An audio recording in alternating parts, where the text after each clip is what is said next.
stranded billionaire finds love with the taxi driver who helps him. Captivated by her integrity and spirit, her kindness moved him. He kept booking her cab just to talk. This is their unexpected love story. Hello, bestie. Please stay with me as I unfold this interesting romantic story. If you enjoy the story, please support us by subscribing to this channel and hit the notification button for more. Thank you. Grab your popcorn, sit back, relax, and enjoy this story. The Lagos sun was a physical presence, a heavy, oppressive weight that pressed down on the roof of the stalled Bentley Bentayga and shimmered in waves off the bonnet. Inside, Alhaji Adewale Adebayo felt a bead of sweat trace a slow, deliberate path down his temple. It wasn't just the heat. It was the impotent fury of his situation. His driver, Emmanuel, was outside, phone clamped to his ear, his frantic pidgin English rising and falling. Oga, the engine just quench. No light, no nothing. A stark contrast to the serene, air-conditioned silence Ade had been enjoying minutes before. 3 p.m. The merger signing. A deal 5 months in the making, worth billions of naira. His lawyers and the board would already be assembled in the chilled conference room on the 25th floor of the Victoria Island skyscraper, glancing at their Rolexes, their anxiety a palpable thing. And he was here, stranded on the Lekki Ape Expressway, a king dethroned by a malfunctioning machine. A sleek Porsche Cayenne sped past, followed by a brand new Lexus. None slowed. He saw the driver's glance over, see the expensive car, the suited driver on the phone, and make the calculation. Not my problem. Someone else will help. This was Lagos. Everyone moved with purpose, and stopping was a luxury few could afford. Ade's jaw tightened. He considered calling for his backup security detail, but they were 20 minutes behind, stuck in the same infamous go-slow that was now clogging the road ahead. He slammed his palm lightly on the polished walnut of the dashboard. Useless. Then, a flicker of movement in his peripheral vision. A vehicle not sleek and fast, but boxy and deliberate, indicated and pulled onto the rough shoulder ahead of him. It was a blue Toyota Corolla, its color faded by years of sun and washboard roads. A bold Lagos taxi sign was bolted to its roof, and a smaller, handwritten card tucked in the corner of the windshield read, Amacus Safe Rides. Prompt V Professional. In neat, feminine script. The door opened. Ade expected a huckster, a man ready to smell desperation and charge a week's salary for a 5-minute ride. Instead, a woman stepped out. She was tall and slender, wrapped in a simple but impeccably clean Ankara wrapper of deep indigo and gold, and a crisp white cotton blouse. Her hair was cornrowed into an elegant, practical style that ended in a cascade of neat braids at her nape. She didn't look at him with the wide-eyed awe or calculating greed he was accustomed to. Her expression was one of calm, practical assessment. She glanced at the Bentley's slightly raised bonnet, at Emmanuel's agitated posture, and then her gaze settled on Ade through the window. Her eyes were a deep, thoughtful brown, intelligent and surprisingly serene amidst the chaos. She approached Emmanuel first. Ade rolled down his window a fraction, catching the tail end of her conversation. No be small thing Emmanuel was saying, his voice strained. The car just die like say dem remove in battery. The radiator don't overheat, or na electrical problem. She replied, her voice clear and steady, devoid of panic. It was a voice used to stating facts, not raising alarms. You don't call your people? As Emmanuel nodded, explaining the wait for a tow truck, she finally turned and walked to Ade's window. Her movements were economical without wasted energy. Up close, he could see the fine lines of concentration at the corners of her eyes, the quiet dignity in her posture. A small, almost invisible patch was sewn onto the shoulder of her blouse. A Saint Christopher medal, the patron saint of travelers. Good afternoon, sir, she said. The formality was natural, not servile. A good afternoon would involve my car moving, Ade replied, the frustration leaching into his tone. He immediately regretted his sharpness. It wasn't her fault. A faint, knowing smile touched her lips, not taking his irritation personally. Yes, sir. These ones, they enjoy comfort too much. Sometimes they need to rest and protest the stress of Lagos.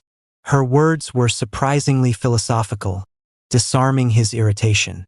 Your driver is sorting it. But you look like a man who has a very important place to be. Her eyes flicked to the tailored suit, the Patek Philippe on his wrist, the briefcase of imported leather. Victoria Island. A meeting that started 5 minutes ago, Ade said, his interest now fully piqued. Her perception was unervingly accurate. 6. No problem. The traffic is building up, but I know an alternative route that will save time. Please come. My car is not as fine as yours, she said with a touch of wry humility, but it will get you there. She gestured towards her vehicle, an open-palmed invitation. It was an offer, not a sales pitch. There was a quiet assurance in her that commanded trust. Ade made a split-second decision, something he was famous for in boardrooms. He nodded to Emmanuel. Stay with the car. The tow truck is coming. I'll go ahead. Keep me updated. He grabbed his briefcase and stepped out of the stifling luxury into the blazing humidity. She was already holding the rear door of her taxi open for him, but Ade, almost on instinct, moved to the front passenger door. He couldn't explain why. Perhaps he didn't want to sit in the back like a patron. Felt wrong. The front is fine, he said. A flicker of surprise crossed her face, but she simply nodded and closed the rear door. As you wish, sir. The interior of the taxi was another surprise. There was no smell of stale sweat, fried akara, or cheap perfume.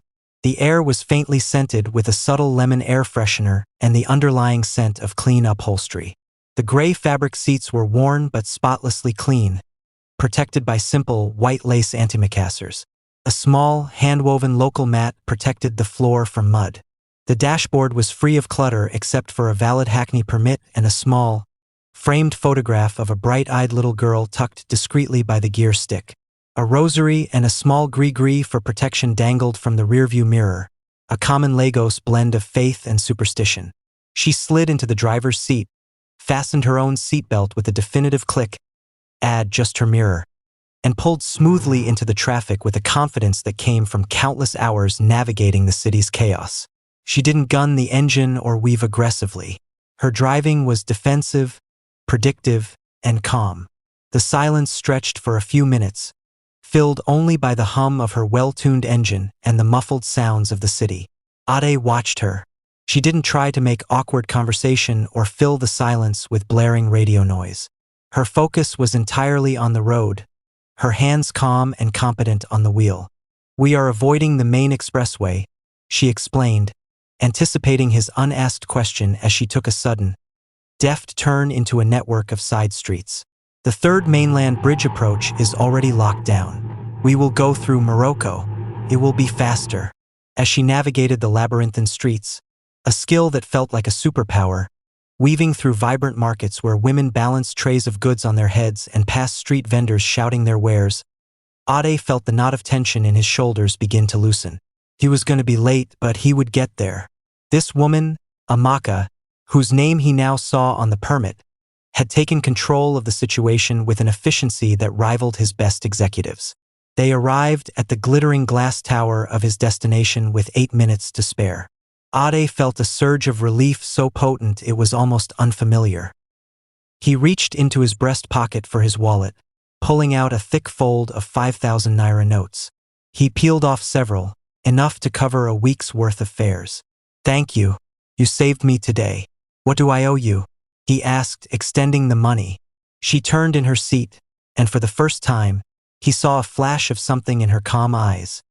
Not offense, but a firm, principled resolve. Her gaze went from the money to his face, and she gently pushed his hand back. Owe me? For a helper in need? No, sir.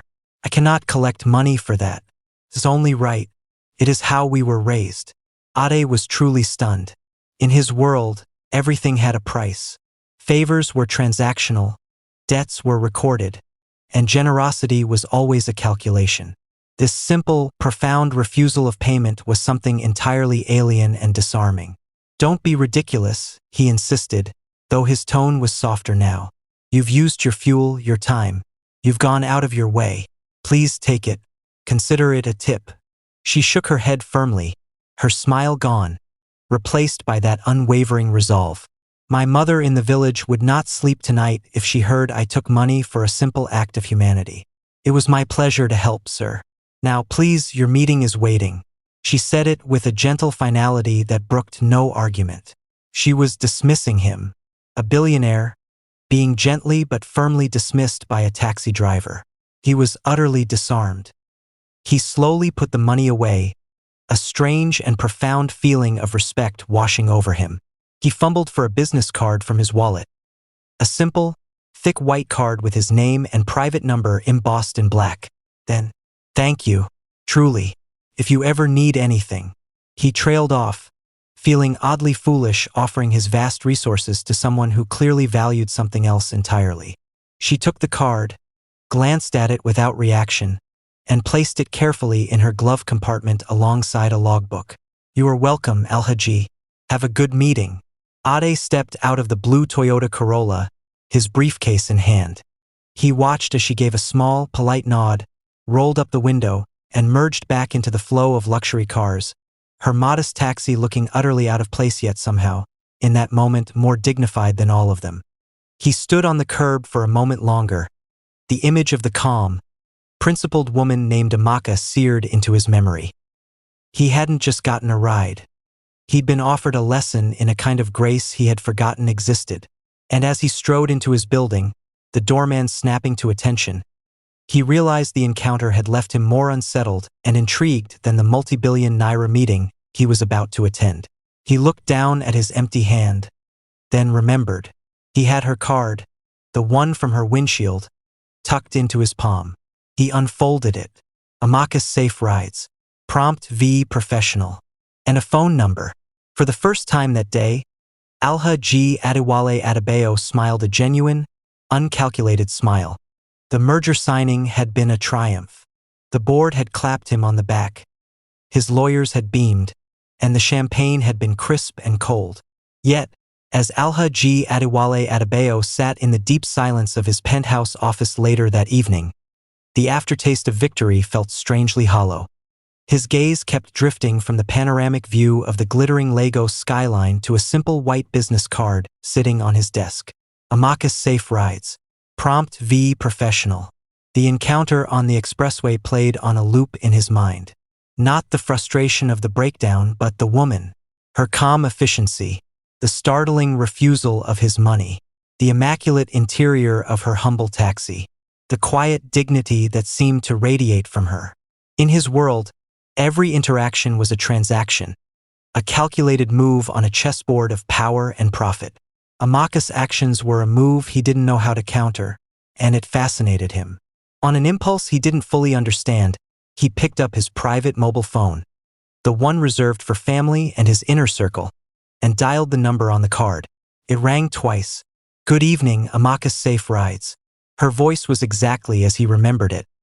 Clear, professional, and laced with a natural warmth that felt utterly genuine. For a second, Ade faltered. What was he doing? He was a billionaire calling a taxi driver he'd met once. He subtly deepened his voice, adding a vague regional inflection he hoped would disguise his own. Yes, hello? I need a car tomorrow morning. 7:30 a.m. From Banana Island to Victoria Island, the Adebayo Towers. There was a faint rustle of pages, a physical diary perhaps. 7:30 a.m. from Banana Island. Yes, sir, I can do that. May I have a name and number for the booking? It's Ade. Just Ade, he said, the alias feeling absurd on his tongue. He gave the number of a secondary phone managed by his assistant. Thank you, Mr. Ade.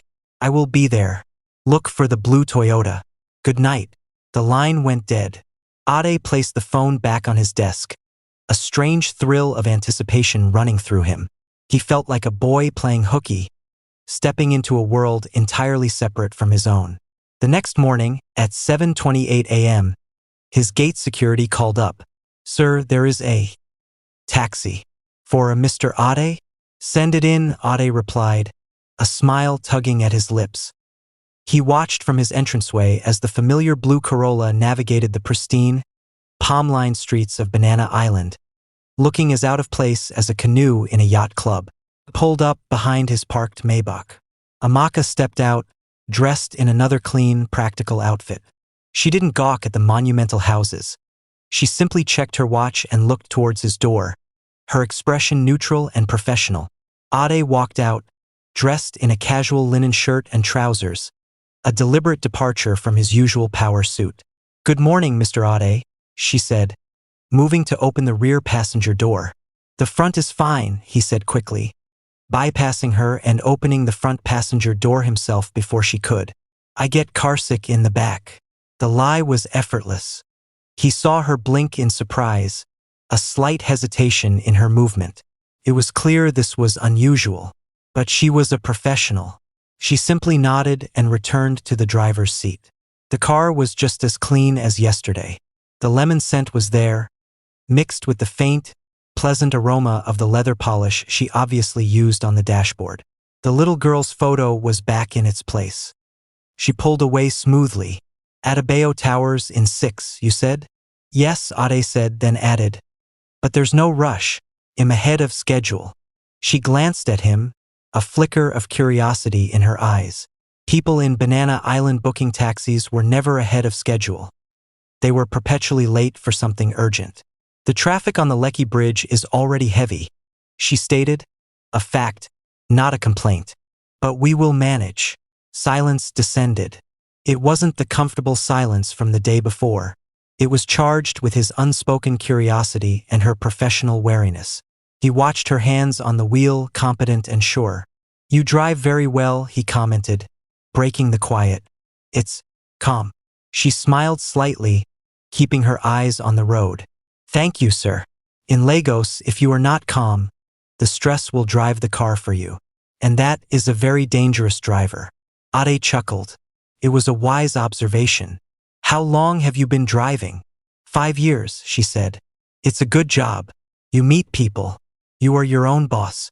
There was a pride in her voice when she said that. Your own boss. He, who employed thousands, understood that pride intimately. "It must be tough, though. The cost of fuel, maintenance." "It is life, sir," she replied with a shrug that was both accepting and resilient. "Nothing good comes easy. The tough road leads to a good destination. That is what I tell myself." Ade was silent for a moment, taking in the simplicity and depth of her philosophy. He was used to motivational speakers charging fortunes for less coherent advice. "The little girl in the photo," he ventured, gesturing gently towards the dashboard. "Your daughter?" Her entire demeanor softened instantly. It was like watching the sun break through a cloud. "Yes, that is my Chitara, my joy. She's beautiful." "Thank you," she said, and this time her smile was full and genuine, warming the entire car. "She is smart too, top of her class. She wants to be a doctor." The pride was now overflowing, a fierce, loving thing. Ade found himself genuinely smiling back. He asked a few more questions about her daughter, and Amaka answered readily, her initial wariness melting away in the face of a subject she clearly loved. She was careful, polite, but she opened up just enough to paint a picture of a devoted, hard-working mother. All too soon, they were pulling up at the soaring Adebayo Towers. The journey had felt incredibly short. "Here you are, sir." Ade made a show of checking his watch. "I'm still very early. The office isn't even open yet." This was another lie. The building never closed. He pulled out his wallet. "What do I owe you?" She quoted a fair, standard price for the trip. Ade handed her the exact amount, resisting the overwhelming urge to overpay dramatically. He knew, with absolute certainty, that she would either refuse the excess or be offended by it.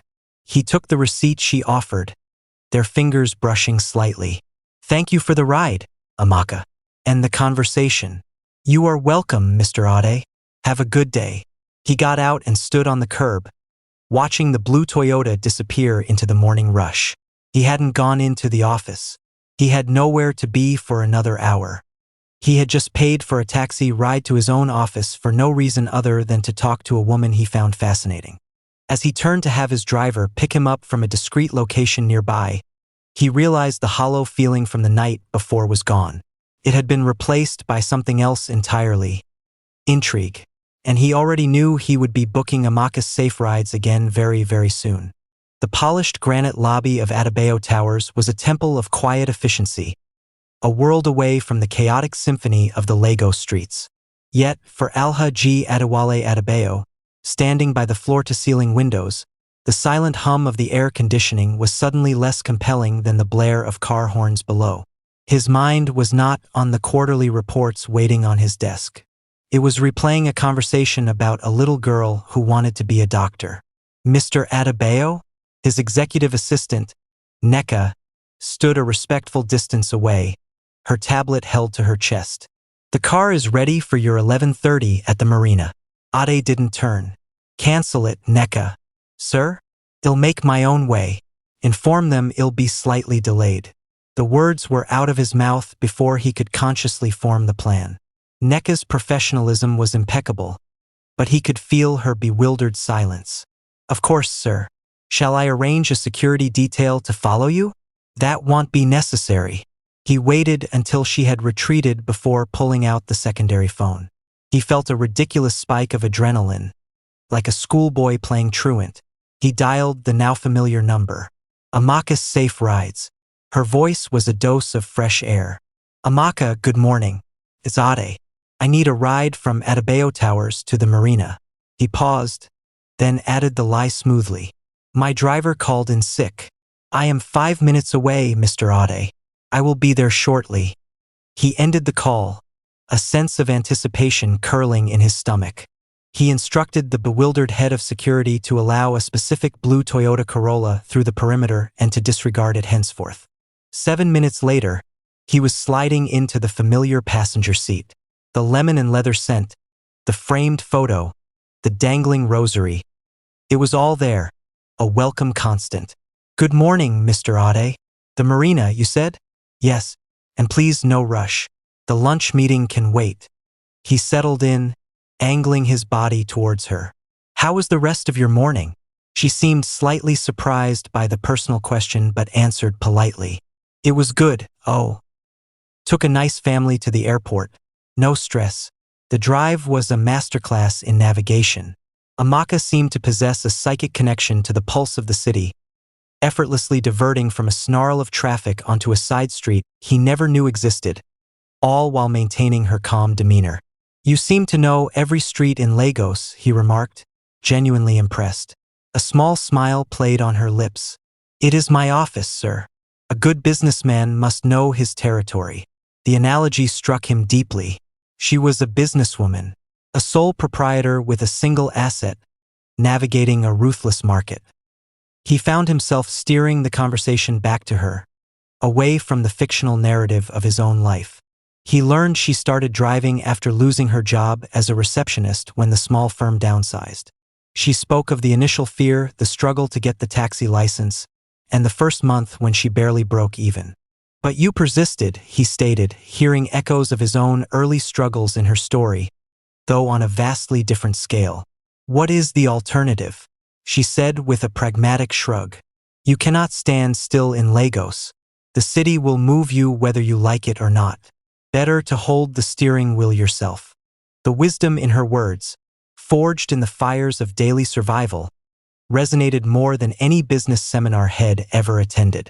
He was so engrossed he barely noticed they had arrived at the luxurious waterfront restaurant. Here we are, sir. Ade glanced out at the valets standing ready to park Range Rovers and Bentleys. He didn't want to get out. The meeting inside felt like a distraction from the far more interesting conversation happening in this car. He paid her the exact fare. Thank you, Amaka.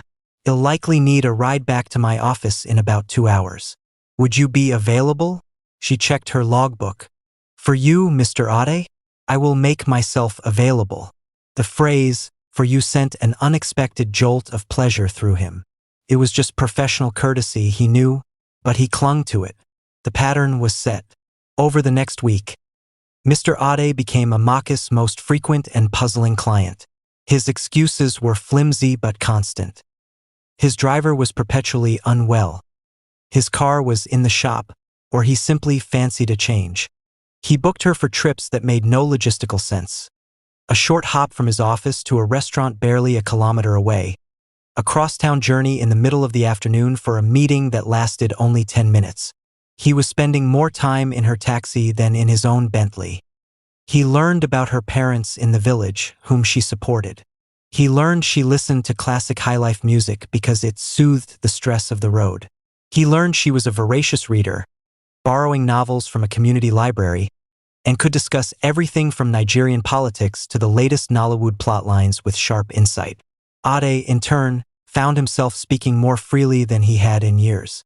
Under the guise of his Ade persona, a man with a modest job, he could complain about a difficult boss and express opinions without the weight of his billion-dollar empire skewing the response.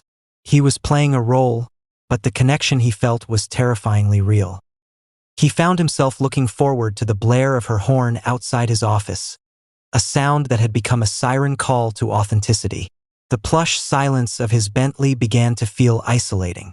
The air-conditioned, perfumed interior of his world started to feel sterile compared to the vibrant, lemon-scented, honest reality of Amaka's taxi.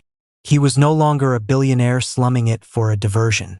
He was a man becoming addicted to the truth he found in the passenger seat of a blue Toyota, completely unaware of the precipice on which he was dancing. One truth had been shared, but a far greater deception was building, and its eventual collapse would threaten to shatter the very connection he was working so hard to build. The carefully constructed rhythm of Mr. Ade's daily commute was disrupted by a phone call that sent a jolt of pure, undiluted panic through Alhaji Adewale Adebayo. He was in the back of his Bentley, en route to his office, scanning a contract, when his private phone rang. The caller ID showed it was the secondary phone, the Ade phone. Only one person had that number. His heart hammered against his ribs. She never calls. Something's wrong. He answered, his voice tighter than he intended. Amaka? Is everything all right? There was a faint crackle of static, the sound of the city rushing past her open window. Mr. Ade, good morning. I am so sorry to disturb you. Her voice was strained, a note of genuine apology layered over clear stress. It's no disturbance. What is it? It is my daughter, Chidera. Her school just called. She has a fever, and they need someone to pick her up immediately. I have a passenger I am about to drop off in Ikeja, but after that, I have to go to her. She took a breath, trying to steady herself. I have to cancel your pickup this morning. I am so very sorry. I know you were depending. Where is the school? Ade cut in, his CEO instincts taking over, pushing aside the persona of Ade. It is in Surulere, the Divine Mercy Primary School. I'll meet you there, he said, the decision made before the thought was fully formed. A stunned silence. Sir? No, please, it is not your problem. I will be there as soon as I can. I just did not want to leave you waiting. Amaka, he said, his voice firm, leaving no room for argument. I am not in a hurry. I will meet you at the school. We will make sure Chidera is okay. Text me the address. He ended the call before she could protest further, already tapping the partition to get his driver's attention. Change of plans, Emmanuel. Surulere, Divine Mercy Primary School. And step on it. The journey was a blur. Ade sat forward, his contract forgotten on the seat beside him. The cold efficiency of his usual problem-solving mode was warmed by a genuine, unfamiliar concern. This wasn't a corporate acquisition. This was a little girl with a fever, and she was Amaka's little girl. His black Bentley glided to a stop opposite the modest school gates, drawing curious stares from street vendors and parents collecting their children. He saw Amaka's blue taxi parked a little way down the road. Empty. She was already inside. A few minutes later, the school door opened. Amaka emerged, and the sight struck Ade with unexpected force. She was no longer the calm, unflappable professional. She was entirely a mother. In her arms, she cradled a small girl of about 6, whose head rested limply on her shoulder. Amaka's face was a mask of tender worry, all her usual guardedness stripped away. She was whispering soothing words to the child, her focus absolute. Ade got out of his car and crossed the street. Amaka looked up, her eyes wide with a fresh wave of embarrassment and gratitude at the sight of him. A man she knew as a modestly successful Mr. Ade, standing beside a vehicle that screamed of unimaginable wealth. "Mr. Ade, you didn't have to," she began, shifting Kaidira's weight. "Is she all right?" he asked, his voice soft, his eyes on the child. At the sound of his voice, Chitara stirred. She lifted her head from her mother's shoulder. Her face was flushed, her eyes glassy with fever, but they were bright and curious. She took in the concerned stranger, then the gleaming car across the street. "Mummy," she whispered, her voice hoarse. "Is that your passenger? He has a very big car." The innocent observation, so out of place, broke the tension. A faint smile touched Amaka's lips. "Yes, baby. This is Mr. Ade. Mr. Ade, this is my daughter, Chitara." "Hello, Chitara," Ade said, his voice gentler than head used in years. "I'm sorry you're not feeling well." "My head is hot," she stated simply. "We need to get her home," Amaka said, the anxiety returning to her voice. "I need to get her some medicine." "Then let's go," Ade said. He acted on an impulse that felt completely natural. He reached out. "Here, let me take her. You're exhausted." Amaka hesitated for only a second before the fatigue won. Gently, she transferred the sleepy, fever-warm weight of her daughter into Ade's arms. He had just his hold, surprised by how light she was, how she instinctively curled her head into the crook of his neck. A profound, protective feeling surged through him, so fierce it was dizzying. He carried Chitara across the street while Amaka followed, her expression unreadable. He opened the rear door of the Bentley and carefully buckled the little girl into the soft leather seat. She looked around the spacious interior with wide, amazed eyes. Amaka stood by her taxi, frozen. I will follow you in my car."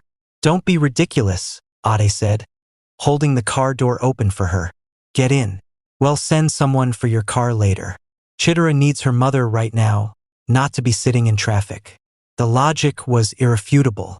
After a final moment of internal conflict, Amaka slid into the Bentley beside her daughter, her body tense with the surrealism of the situation. The door closed with a hushed, expensive thud, sealing them in a world of silent, chilled air. The drive to her apartment in a modest but tidy part of Yaba was conducted in a quiet hum. Ade sat in the front, giving them space, but he watched in the reflection of the window. He watched Amaka stroke Kaidira's hair, her every movement radiating a love so potent it was almost tangible. He saw her home, a small, well-kept building with potted plants by the door. He helped her carry Chitara upstairs to her apartment door, noting the clean hallway, the sound of neighbors living their lives. At the door, Amaka turned to him, Chitara back in her arms. The words seemed to fail her. The embarrassment, the gratitude, the confusion. It all warred in her eyes. "Mr. Ade, thank you. This was too much. I don't know how to." "Just take care of your daughter, Amaka," he said softly. "That's all that matters." He turned and walked away, leaving her standing at her threshold. The world of Mr. Ade and the world of the billionaire colliding in a silent, shocking explosion behind him. Back in the Bentley, the silence was deafening. The scent of the little girl's feverish warmth and Amaka's familiar lemon scent still lingered in the air, overlaying the smell of luxury leather. Ade looked at his reflection in the darkened window. The man who stared back was no longer just a billionaire playing a game. He was a man who had held a sick child and felt a jolt of protectiveness that had nothing to do with wealth or power.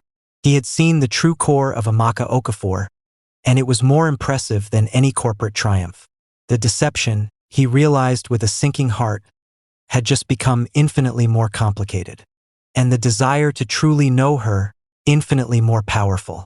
The silence in the Bentley on the return journey from Yaba to Banana Island was a thick, heavy thing. Ade sat in the back, but the plush leather seat felt alien now. It still held the ghost of a child's feverish warmth and the faint, clean scent of Amaka's perfume. A scent utterly at odds with the car's usual aroma of polished wealth. He replayed the scene at her doorstep on a loop. The shock in her eyes, the unspoken questions, the way she had hugged Chitara tighter, as if trying to anchor herself to the reality of her modest apartment building and away from the surrealism of the gleaming car and the man who owned it. He had revealed too much. The carefully constructed character of Mr. Ade, the man with a modest job and a driver who was always sick, could not possibly explain a Bentley with a personal chauffeur. The facade had cracked, and he had seen the first flicker of confusion and doubt in her eyes. For 2 days he didn't call. It was a form of self-preservation. He buried himself in work, signing documents and chairing meetings with a distracted intensity that left his staff nervous. But his mind was in a taxi on a street in Yaba, in a schoolyard in Suralire. On the 3rd day, the urge overpowered his caution. He needed to see her. He needed to explain, to reshape the narrative, to pull the crumbling walls of his deception back up. He called. Amaka's safe rides. Her voice was professional, but he detected a new wariness in it, a slight coolness that hadn't been there before. Amaka, it's Ade. He paused, choosing his words carefully. I wanted to check on Chitara. Is she feeling better? The line was silent for a beat too long. She is much better. Thank you, Mr. Ade. The gratitude was there, but it was formal, distant. I'm glad to hear it. Another pause, this one more awkward. I need a ride. To a dinner. Tonight. 8 p.m. Of course. Your usual pickup location? Yes. The ride that evening was different. The easy camaraderie was gone, replaced by a polite, brittle formality. Amaka was her perfectly professional self, but the warmth was banked. She didn't offer any personal details, and her answers to his questions were brief and polite. She was waiting for him to address the elephant that had ridden in the Bentley with them. He couldn't stand it. As they neared the restaurant, an exclusive waterfront place known for its celebrity clientele, he knew he had to try and bridge the gap that had opened between them. Amaka, he began, his voice softer than he intended. About the other day, my car. I should explain. I was borrowing it from my boss. A favor. I didn't mean to, well, to show off. It was a pathetic lie and they both knew it. You don't borrow a Bentley with a dedicated driver. She didn't call him out on it. She simply nodded, her eyes fixed on the road. It was very kind of you to help. Chitara and I are grateful. The dismissal in her tone was gentle but firm. She was accepting the thanks but closing the door on further discussion. It infuriated and fascinated him in equal measure. He was used to people clinging to his every word, hanging on his explanations. She was effectively telling him his story didn't matter. The car glided to a stop in front of the restaurant. The valet, dressed in a crisp white uniform, immediately stepped forward to open Ade's door. Ade didn't move. He looked at the restaurant, then back at Amaka's profile, illuminated by the dashboard lights. The idea came to him in a reckless, impulsive surge. It was the only way he could think of to shatter this new wall between them, to see the real her again. Cancel your other bookings, he said, his voice low and intense. She finally turned to look at him, her brow furrowed in confusion. Sir? The dinner. A business thing. Dull. I'd rather not go. He took a breath, plunging ahead. Have dinner with me. Not as a driver. As my guest. The silence that followed was absolute, broken only by the muffled thump of music from a nearby club. Amaka's professional composure finally broke completely. Her eyes widened in pure, unadulterated shock. She stared at him as if had just spoken in tongues. Mr. Ade, she finally managed, her voice a mixture of disbelief and something that sounded like alarm. That is not appropriate. Why not? He pressed, leaning slightly forward. We talk every day. We're friends, aren't we? The word friends hung in the air, absurd and inadequate. I am your driver, she stated, her voice regaining its steel. She was drawing a line, reinforcing the boundary he had just tried to violently cross. You are my passenger. That is the relationship. It is a professional one. I cannot have dinner with you. The rejection was clean, direct, and utterly humbling. It wasn't coy or a play for a better offer. It was a statement of principle from a woman who knew her own worth and the boundaries that protected it. She wasn't rejecting a billionaire. She was rejecting a client who had overstepped. Adewale Adebayo, a man who could have whatever he wanted, had just been firmly, politely, and definitively turned down. He felt a hot flush of embarrassment, but beneath it, his respect for her skyrocketed. He had thrown a reckless gamble, and she had called his bluff with impeccable grace. "I see," he said, his voice quiet. He nodded, accepting the defeat. "I apologize, Amaka. I overstepped. It was unprofessional of me." The valet coughed gently, still waiting.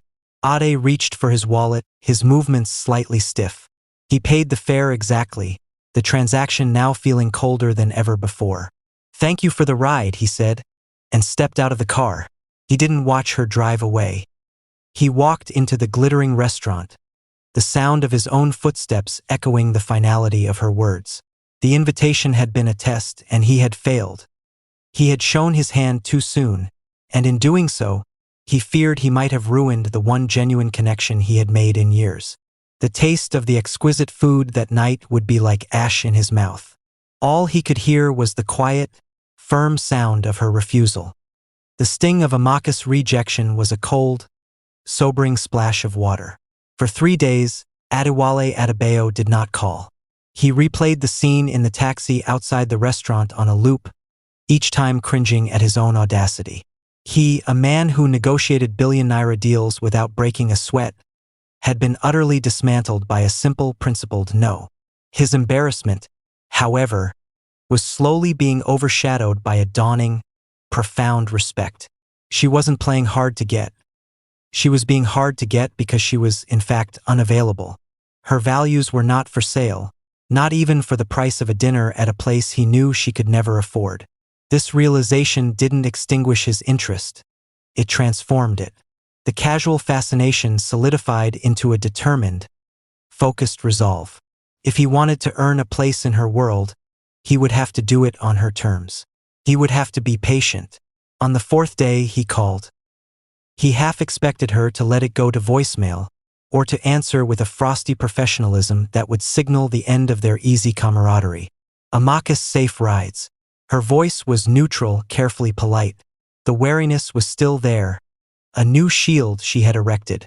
"Amaka, it's Ade." He kept his tone light, businesslike. "I need a ride to the airport tomorrow. A pickup at 10 a.m. A pause. He could almost hear her internal debate, weighing the lost income against the discomfort of his company. Professionalism won. "Yes, sir. I will be there." The next morning, he was waiting outside when she arrived. He opened the passenger door and slid in before she could get out. "Good morning," he said, offering a small, conciliatory smile. "Good morning, Mr. Ade." Her reply was polite, her eyes fixed ahead as she pulled into traffic. The drive was initially quiet, the silence heavier than before. Ade decided on a new strategy: radical honesty within the confines of his deception. "Amaka," he began, "I owe you an apology. The other day, my invitation was out of line and made you uncomfortable. It was disrespectful of our professional relationship. It won't happen again." He saw her shoulders relax a fraction. She glanced at him, seeming to assess his sincerity. After a moment, she gave a slight nod. "Thank you for saying that. It is forgotten." "Good." He nodded, looking out the window.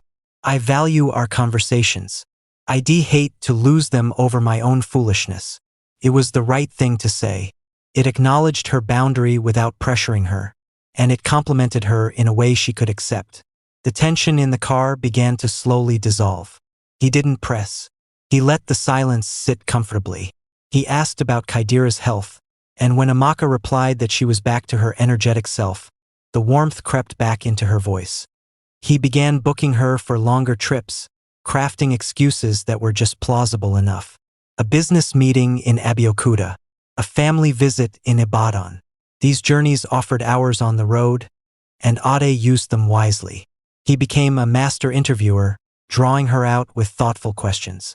He learned about her father, a retired schoolteacher in the village who instilled in her a love for books. He learned about her mother's famous pepper soup recipe. He learned she dreamed of one day starting a small transport company, not for riches, but to give other honest drivers a fair chance under a reputable name. So many drivers are exploited by the big car owners, she explained, passion animating her features.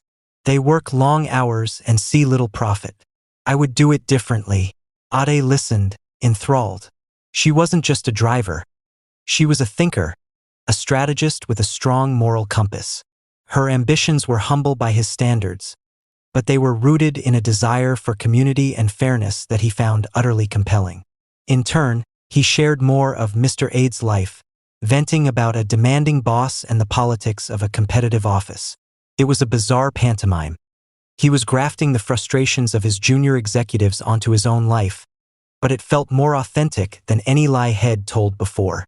He found himself actually enjoying the catharsis of complaining about a difficult day to someone who offered simple, grounded advice. Your boss, he does not see your value, she said to him once after Head spun a tale of corporate ingratitude. But you must keep doing your best. Your work is your signature.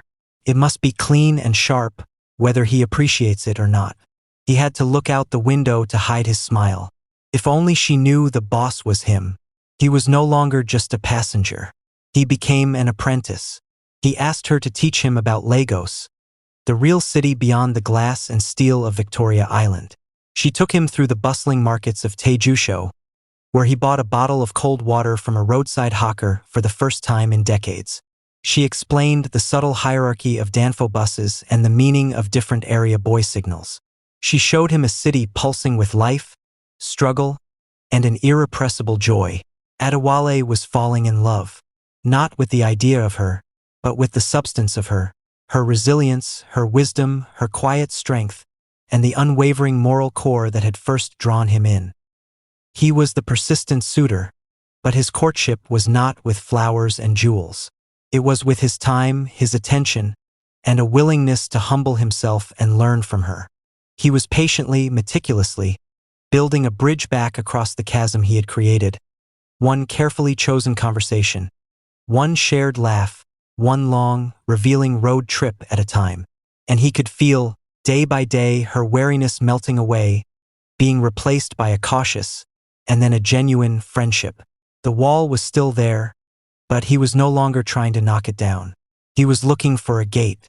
The rhythm of the road had become a soothing melody for Ade. The hum of Amaka's well-tuned engine, the soft crackle of the high-life station she preferred, the easy flow of their conversations. It was a sanctuary from the relentless demands of his empire. He had begun to think of his time in the blue taxi not as an escape, but as the most authentic part of his day. He was in the middle of a tense board meeting, barely registering the heated debate over quarterly projections, when his Ade phone vibrated on the polished table. A flicker of annoyance crossed his features. He never took personal calls in meetings, but a gut instinct, a thread of connection that seemed to hum between him and that specific phone, made him glance down. The screen showed a single word, Amaka. His heart gave a hard, sudden thump. She never calls. The memory of the last time she'd called, Chitara sick at school, flashed through his mind. He held up a hand, instantly silencing the room. Excuse me, I have to take this, he said, his voice leaving no room for question. He stood, ignoring the stunned looks of his directors, and walked swiftly to his private adjoining office, closing the door. Amaka? He answered, his voice tight with a concern that was entirely real. Is everything all right? The sound that met him was not the clear, steady voice he knew. It was thick, choked, on the verge of tears. It was the sound of utter despair. Mr. Ade, I am so sorry to call. Her voice broke on a sob she tried desperately to stifle. It is my car. The engine. She took a shuddering breath, and the story tumbled out in a frantic, heart-wrenching rush. She'd been on her way to pick up a client at the airport when a terrible knocking sound had erupted from the engine. Thick, foul-smelling smoke had poured from under the hood. She'd barely managed to coast the dying vehicle to a mechanic's shack she knew on the outskirts of Ikja. The diagnosis was catastrophic. The mechanic, a man she trusted, had given her the death sentence. The engine had seized. It wasn't a repair. It was a full replacement. A cost that was astronomical, impossible. He says it will be 400, maybe 450,000 naira. The number was a whisper, a death knell. I do not have it. I have nothing. This car. It is everything. It is how I feed my daughter. It is how I pay my rent. It is all I have. She broke down then, the professional driver completely gone, leaving only a terrified, heartbroken single mother facing the abyss. The raw sound of her crying tore at something deep inside Ade. He had transferred millions without a second thought, but he understood with painful clarity that this sum, trivial to him, was the sum total of her entire world collapsing. Amaka, listen to me, he said, his voice low and urgent, the voice he used to stabilize a crashing market. Where are you? Give the phone to the mechanic. No, please, Mr. Ade. I cannot ask you. You didn't ask. I am offering. Now, please, where are you? She gave him the name of the mechanic's shed, her voice small and defeated. He could hear the mechanic in the background, shouting in pidgin about the state of the engine. Stay right there. Do not move. Do not agree to anything. I will handle this. Do you understand? He didn't wait for her answer. He ended the call and immediately dialed his head of security, Bode, on his other line. Bode, I have an emergency. A friend is stranded at a mechanic shed in Ikja. He relayed the address. I need you to get there immediately. Assess the situation. Do not let anyone pressure her. I need a full report on the car and a credible estimate for a full engine replacement from our own garage. Discreetly. This is a top priority. Understood, sir. Bode's voice was crisp, no questions asked. Ade stood in the silence of his opulent office, the sound of Amaka's sobs echoing in his mind. The boardroom, with its arguments over millions, now felt obscenely trivial. A real crisis was happening in a dusty mechanic's shack in Ikja, and the most important person in his world was watching her life fall apart. He looked at the Ade phone in his hand. The fragile persona of the modestly successful man had just been incinerated by the sheer force of his billionaire's response. He had issued commands, mobilized resources, and taken control with an authority that Mr. Ade could never possess. He had acted on instinct, on a need to protect her that was more powerful than any disguise. And as the adrenaline began to fade, a cold dread settled in its place. He had just revealed his true power. The careful, patient bridge he had been building over weeks had just been shaken to its foundations. The question now was not if the facade would crack, but when it would completely shatter and what would be left standing in the wreckage. The miracle happened with dizzying speed. Within 24 hours of the catastrophic breakdown, Amaka's phone rang. It was the mechanic. His voice transformed from grim pronouncement to bewildered cheer. Auntie Amaka, good news. My Oga has found a used engine for your car. The same model. And the price. It is a miracle price. Very, very good. The price he quoted was a fraction of the original estimate. It was still a significant sum, one that would have taken her months to save, but it was no longer an impossibility. Relief, so potent it made her knees weak, washed over her. She arranged to come by the next day with a first payment. When she arrived at the mechanic's shack, the blue Toyota was already up on the lift. But the man working underneath it wasn't her usual mechanic. He was a younger man in a spotless, branded coverall from a high-end garage she recognized, the kind that serviced luxury European imports, not decade-old Toyotas. His movements were precise, expert. He greeted her with a respectful "Good morning, Ma." That felt too formal for the setting. Her own mechanic, Mr. Chitty, was beaming. "See your car, my sister. God has answered your prayers. These people," he gestured to the new mechanic, "are experts. They are doing the work at a discount for my Oga." A cold trickle of suspicion dripped into her pool of relief. "Discount? From which Oga?" she asked, her voice careful. Mr. Chida's smile faltered for a second. "Ah, from their main boss. A charity thing they do sometimes." The pieces, which had been hovering at the edge of her consciousness, began to click into place with a terrifying clarity. The sudden appearance of the suited man, Bode, the impossibly fast sourcing of a rare engine, the discount, the expert mechanic from a fancy garage slumming it in Ikja. It all led back to one person, Mr. Ade, the man with the boss Bentley, the man whose driver was always mysteriously sick, the man who had mobilized resources with a single phone call. She felt a hot flush of humiliation followed by a cold wave of anger. He had seen her at her most vulnerable, sobbing and broken, and his solution had been to throw his invisible wealth at her problem. He had turned her crisis into his project, her struggle into his charity case. The pride she took in her independence, the dignity of solving her own problems, felt trampled. She paid Mr. Chitty the first installment, her movements stiff. She barely heard his cheerful assurances. Her mind was racing, replaying every conversation, every glance, every lie. Mr. Ade, the modest, relatable man, was a fiction. A costume worn by a giant who liked to slum it in her taxi. She didn't call him. She waited. She knew he would call. The patron always checks on his charity project. He called 2 days later. His voice was light, cautiously optimistic.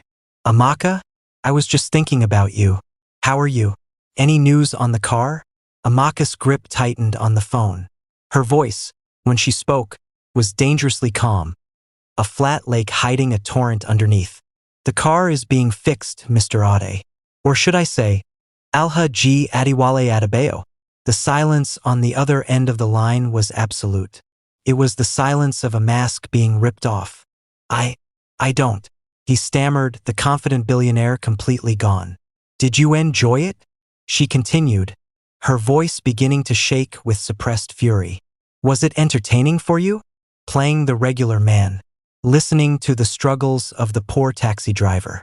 Did you pat yourself on the back for your generosity when you sent your men to fix the little woman's problem?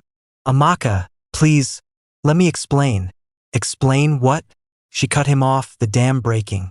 Explain the lies? Every day in my car you sat there and you lied to me. My driver is sick. My boss car. You made me feel. You made me believe we were. She couldn't finish the sentence. I shared my life with you, my daughter, my dreams, and it was all a game to you, a billionaire's pastime. It was never a game. He insisted, his own voice rising with desperation. I wanted to know you, the real you. If you knew who I was, you would have treated me differently. Everyone does. I wanted a chance. A chance? She laughed. A sharp, bitter sound. You bought a chance. You bought your way into my life with deception. And when I had a crisis, you didn't see a person to respect. You saw a problem to solve with your money. You could have just offered me a loan as a friend. But you didn't. You went behind my back. You took away my agency. You took away my dignity. I was trying to help, he pleaded, sounding utterly lost. I couldn't stand to see you in pain. Well, your help feels a lot like disrespect, she said, her voice going cold again. The car will be fixed. I will pay back every naira of the discount to you. And from now on, Alha G. Adebayo, consider our professional relationship terminated. Do not call this number again. She ended the call. She didn't slam the phone down. She simply pressed the button and placed it on the table with a terrifying finality. She stood in the middle of her small living room, shaking. The relief over the car was completely obliterated by the searing betrayal. The sanctuary of her taxi had been violated. The friendship she had cherished had been a carefully constructed lie. The tears that came now were not of despair, but of a profound and righteous anger. The bridge was not just cracked. It was ash. The silence in Amaka's apartment after the call was deafening. It was a void filled with the ghost of her own furious words and the echoing shock from the other end of the line. She felt hollowed out, scraped raw. The anger that had fueled her was a fast-burning fire, and now only the ashes of betrayal remained. She expected. She didn't know what she expected. For him to call back with more excuses, perhaps. For a fleet of black cars to descend upon her street as a final, dramatic display of his power. For the mechanic to call and retract the miracle, now that his boss had been exposed. But nothing happened. The silence stretched for a day. Then another. It was a heavier, more profound silence than the one he had imposed after the failed dinner invitation. This was the silence of a door slammed shut. Her phone, usually buzzing with booking requests, was ominously still. The world of Amaka's safe rides had ground to a halt, and in the quiet, she was left alone with the wreckage of their friendship. On the third day, a different kind of knock came at her door. It wasn't the familiar rap of her neighbor or the tentative tap of a courier. It was firm, respectful, but undeniable. Her heart leaped into her throat. Him. It had to be. She considered not answering, but a stubborn need to face this head-on made her walk to the door and pull it open. It wasn't Adewale. A distinguished-looking man in his late 50s, dressed in a simple but impeccably tailored agbada of navy blue, stood on her doorstep. He held no phone, no briefcase. His hands were empty.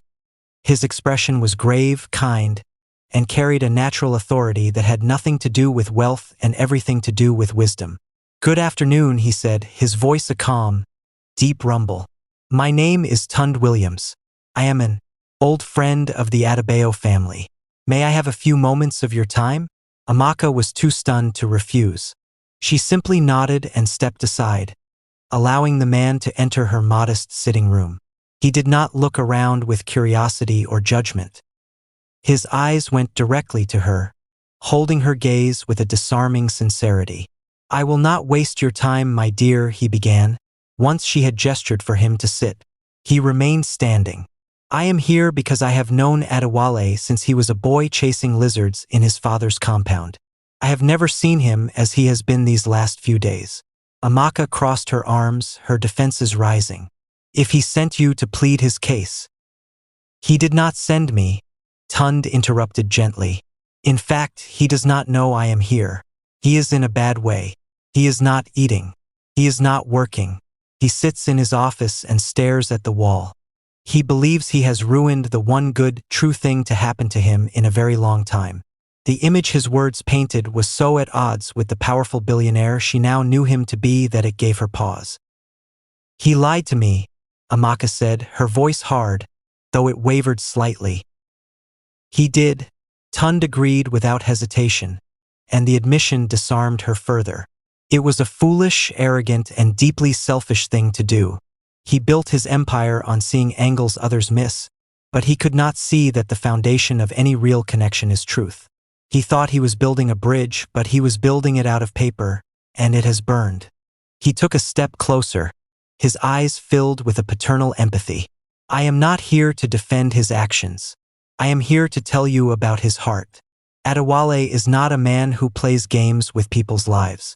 He is a man who has been surrounded by sycophants and opportunists for so long that he has forgotten how to be anything but a CEO. He saw in you a person who did not want anything from him. Your refusal to take his money that first day captivated him. He did not know how to approach that honesty except with a lie. It is the greatest irony and his greatest failure." Amaka's crossed arms loosened. She looked away, fighting the tears that were threatening to return. "He is sorry," Tund said, his voice soft. "Not because he got caught, but because he hurt you. He understands now that his help felt like control. He understands that he violated your trust and your pride. He is devastated not by the loss of his fantasy, but by the pain he has caused you, a woman he has come to respect more than anyone in his world." He reached into a fold of his agbada and pulled out a single, sealed envelope. He placed it on her small coffee table. "This is not from me. This is from him. He asked me to give it to you if I ever found you. He wrote it last night. He does not expect a response. He expects nothing. He simply wanted you to know." With that, Tund Williams gave her a slight, respectful bow of his head. "Thank you for your time, my dear. I will see myself out." He left as quietly as he had arrived, closing the door softly behind him. Amaka stood alone in the silence, the envelope on the table seeming to pulse with a life of its own. After a long while, she picked it up. It was heavy, expensive paper. Her name was written on the front in a strong, elegant script. She opened it. Inside was a single sheet. The message was not long. It was not filled with florid apologies or excuses. "Amaka, there is no excuse for my deception. It was a profound failure of judgment and respect. You were right. I saw a problem I could solve with money, when what you needed was a friend who would offer a hand, not a takeover. I am sorry I took your agency from you. I am sorry I made you feel small. You are the strongest person I know. The car is yours. The repair is a gift. Not from me, but from the universe, for putting up with a fool like me. There is no debt. Please use it to build the life for you and Chitara that you deserve. I will not contact you again. I am sorry for the pain I caused. Adewale. The tears came then, hot and silent. They were not tears of anger anymore. They were tears of recognition. He had heard her. He had listened to every word of her fury, and he had understood not just the surface anger, but the deep core injury to her pride and independence. His apology was perfect. It was specific. It accepted full blame. It offered no justification. And most importantly, it released her completely from any obligation, financial or emotional. He was giving her back her agency. And in doing so, he was proving that he had, despite the monumental lie, truly seen her. The anger was gone. In its place was a complicated, aching sorrow. Sorrow for the friendship that might have been, had it been built on truth from the beginning. And a reluctant, undeniable respect for a man who could, when stripped of his power and pretense, offer an apology that was both humble and utterly sincere. The envelope felt like a live wire on Amaka's coffee table. For hours, she moved around it, cleaning her already spotless apartment, preparing a simple dinner for Chitara, helping her with homework. All while her gaze was pulled back, again and again, to that stark rectangle of cream-colored paper. Adewale's words echoed in her mind. I am sorry I took your agency from you. He had seen the heart of her anger with painful clarity. Now he was giving that agency back. The ball, as they said, was in her court. That night, after Chitara was asleep, Amaka finally picked up the envelope. She traced her name, written in his confident hand. With a slow breath, she slid her finger under the flap and pulled out the single sheet. She read it. Then she read it again. And a third time. Each word was a bomb and a sting. The apology was perfect. It was not a negotiation. It was a surrender. He was not asking for forgiveness. He was stating his failure and releasing her. The finality of, I will not contact you again, should have felt like victory. Instead, it felt like a door closing with a definitive, hollow thud. For 2 days, the letter lived on her table. She found herself reading it in the morning, the words echoing in her mind as she went about her day. The raw, blinding anger had receded, leaving behind a more complex landscape of emotions. There was still hurt, a deep sense of betrayal that would take time to heal. But underneath it, she could now feel other things. She felt the absence of their conversations. The passenger seat of her taxi felt emptier than just a lack of a person.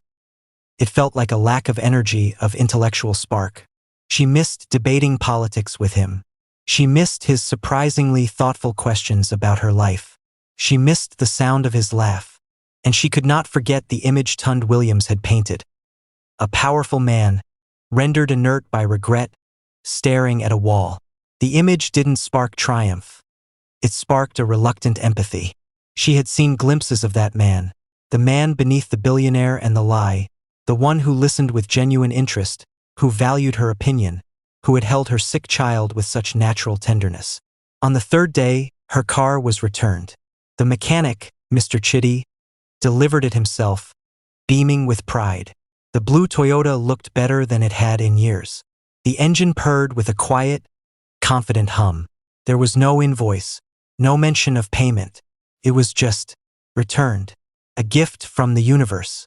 It was the final proof of his sincerity. He had listened and he had obeyed. He had fixed the problem without imposing a debt.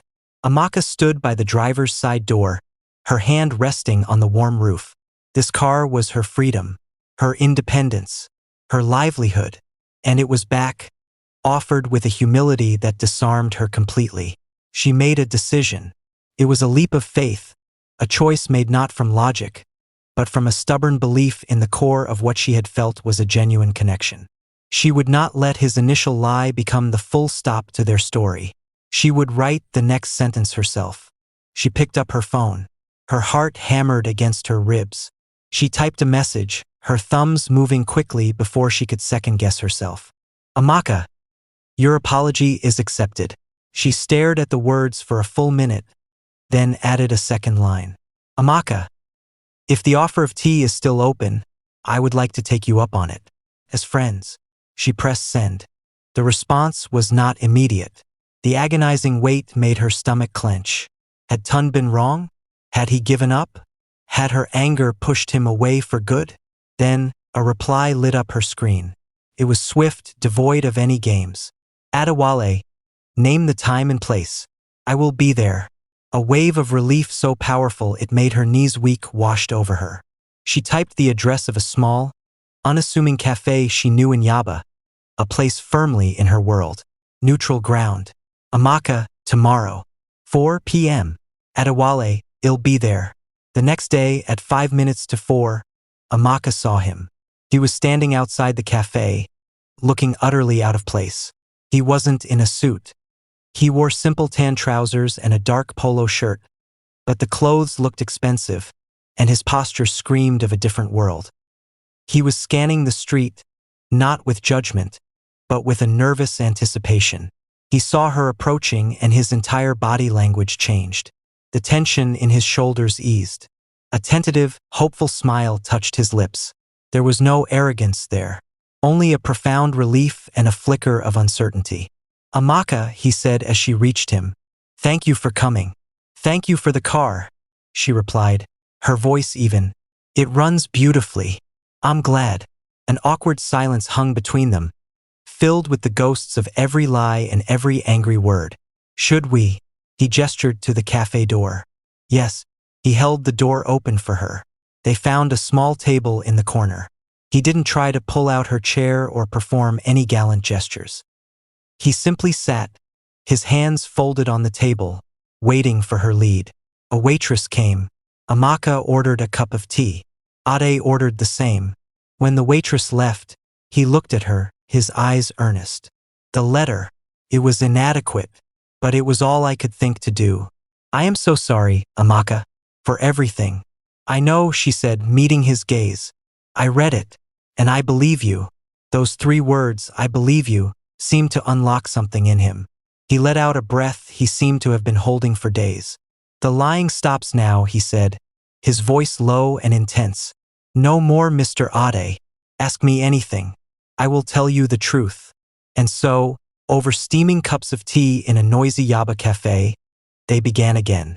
He told her about his company, his real pressures, his family's expectations. She listened, asked questions, and slowly, the man she had known as Ade began to merge with the reality of Adewale Adebayo. The billionaire wasn't a costume. It was his life. But the man in the passenger seat hadn't been a total fiction. It was a part of him he had buried and she had helped unearth. It wasn't a perfect reconciliation. The hurt was still there, a thin scar that would take time to fade. But it was a start. A fragile, honest beginning, built not on a fantasy, but on a hard-won truth. They had taken their first steps on a new, more solid bridge. The tea at the Yaba Cafe became a weekly ritual. Every Thursday at 4 p.m., they would meet. The conversations were different now. Lighter, deeper, more real. They talked about their days. He shared the absurdities of his corporate world. She shared the funny, frustrating, and heartwarming stories from her taxi. They debated the news, recommended books to each other, and slowly, carefully, began to rebuild the trust that had been shattered. Adewale was meticulous about his disguise. He would have Bo drop him off a few streets away and walk the rest, wearing the simplest clothes he owned, a plain cotton shirt, trousers with no recognizable brand. He paid for his tea with cash from a small, worn wallet head bought specifically for these outings. He was determined to keep this fragile new beginning cocooned from the pressures of his real life. For Amaka, it was strange and wonderful.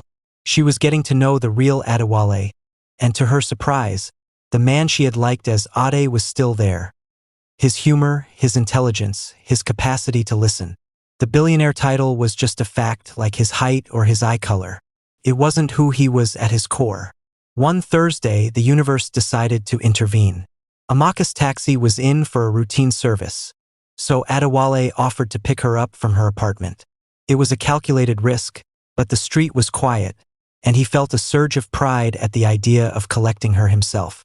He waited in the driver's seat of a modest, dark sedan he sometimes used for discretion, a baseball cap pulled low over his eyes. Amaka emerged from her building, smiling as she saw him. She looked beautiful, dressed in a simple yellow buba and iro that seemed to capture the afternoon sun.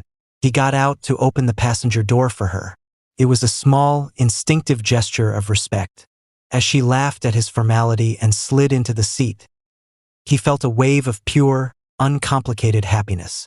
He closed her door, and in that split second, as he rounded the hood to get back to the driver's side, he made a mistake. He took off the baseball cap to run a hand through his hair, turning his face directly towards the sun and the street. He never saw the lens. He never heard the shutter click. But someone did. A paparazzo, lurking near the neighborhood hoping to snap a photo of a minor Nollywood actor who lived a few blocks away, had struck the jackpot. Alhaji Adewale Adebayo, one of Nigeria's most elusive billionaires, was not just in Yaba. He was opening a car door for a beautiful, unknown woman in front of a modest apartment block. The photo was crystal clear. It captured Adewale at his most unguarded. A soft smile on his face as he looked at the car door head just closed. Amaka was partially visible through the windshield, her face turned towards him, her own smile bright and genuine. The headline exploded online that evening, just as Amaka was settling down to mark Kaidira's homework. Billionaire's mystery woman, Adebayo's secret romance with beauty in the hood. The article was a masterpiece of insinuation. It speculated wildly about who she was. An aspiring actress? A secret mistress? A gold digger from a poor background who had struck it lucky? The comments section was a toxic swamp of envy, judgment, and cruel speculation. Adewale saw it on his way to her apartment, his phone blowing up with alerts from his PR team. His blood ran cold. He called her, his voice tight with panic. Amaka, don't look online. Don't look at anything. Her confused voice answered. Why? What's happened? There's a picture of us from today. It's everywhere. I am so sorry. I am so sorry. He heard the rustle of her phone as she presumably pulled it away from her ear to look. Then, a sharp, horrified intake of breath. Oh my God, she whispered. The sound was small and terrified. He was at her door in under 10 minutes. She let him in, her face pale, her phone shaking in her hand. Chidera, sensing her mother's distress, clung to her legs. They're saying such terrible things. Amaka stammered, her eyes scanning the comments. They're calling me a. They're saying him a. She couldn't repeat the words. Adewale took the phone from her hand and placed it face down on the table. Don't read it. Don't give them the power. His own anger was a cold, hard knot in his stomach. This is my fault. I was careless. What do we do? She asked, her voice trembling.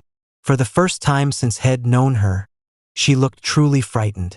Not by a broken engine, but by the viciousness of the public eye. We do nothing, he said firmly. My team will issue a statement asking for privacy. They will try to kill the story. But Amaka, this won't just go away. He looked at her, at the fear in her eyes, and felt a crushing sense of guilt. He had brought this upon her. His world, with all its glaring scrutiny and ugly entitlement, had crashed into her peaceful life, and it was threatening to destroy everything. The cocoon they had so carefully built was torn open. Their quiet, honest connection was now public property, to be dissected, mocked, and soiled by strangers. The trust they were rebuilding was now facing its greatest test, and it wasn't a test of lies between them, but of whether their fledgling relationship could survive the brutal judgment of the outside world. The most private thing in his life was now a public spectacle, and the woman he was coming to love was paying the price. The fallout from the photo was a contained tempest.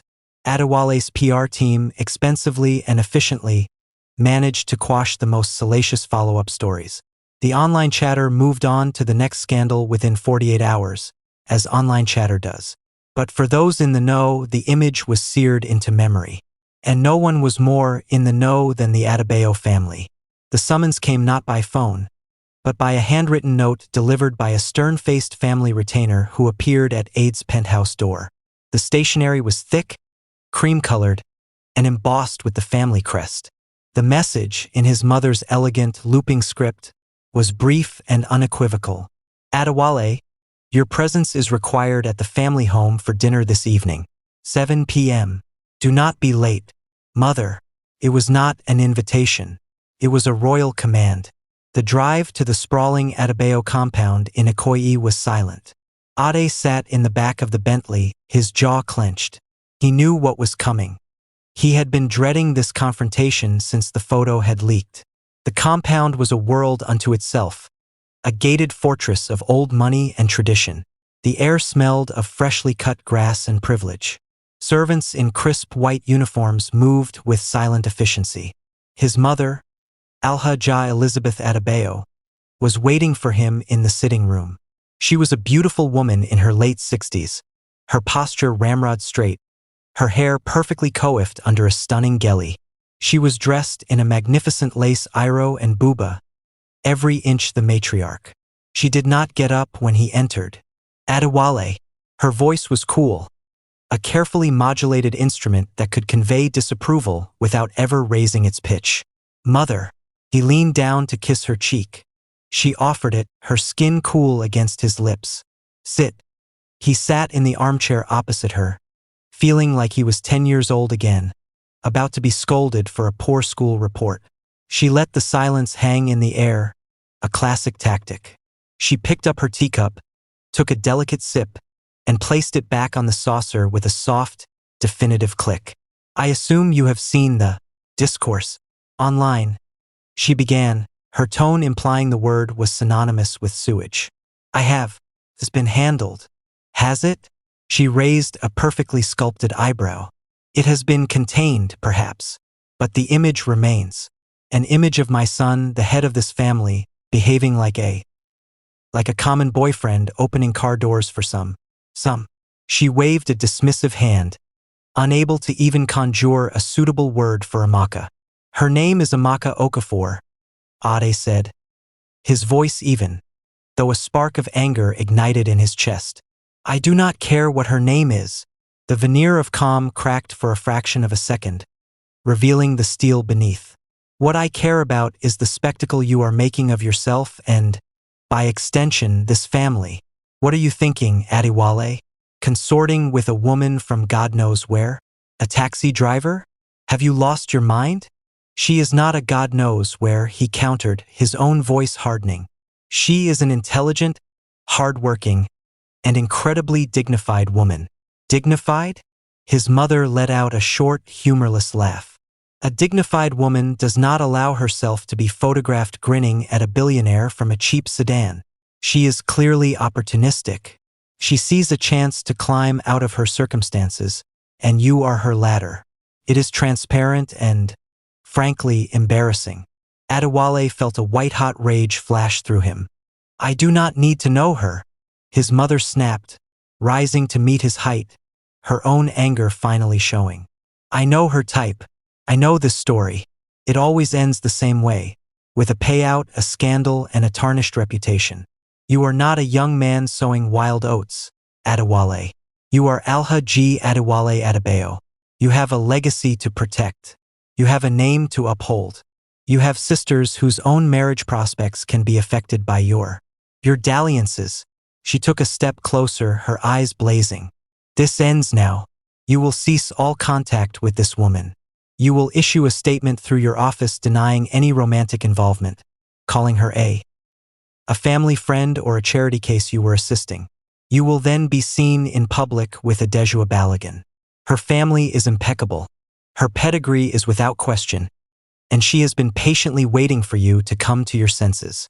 The audacity of the command, the cold, transactional planning, left him speechless for a moment. They were living in different centuries. No, he said, the word simple and absolute. His mother blinked, truly shocked. He had never outright defied her on a matter of family importance. Excuse me? I said no, mother. I will not deny her. I will not see Adejua. And I will not stop seeing Amaka. The use of her name was a deliberate act of defiance.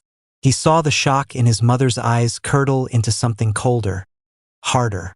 You would choose this nobody, over your own family, over your legacy.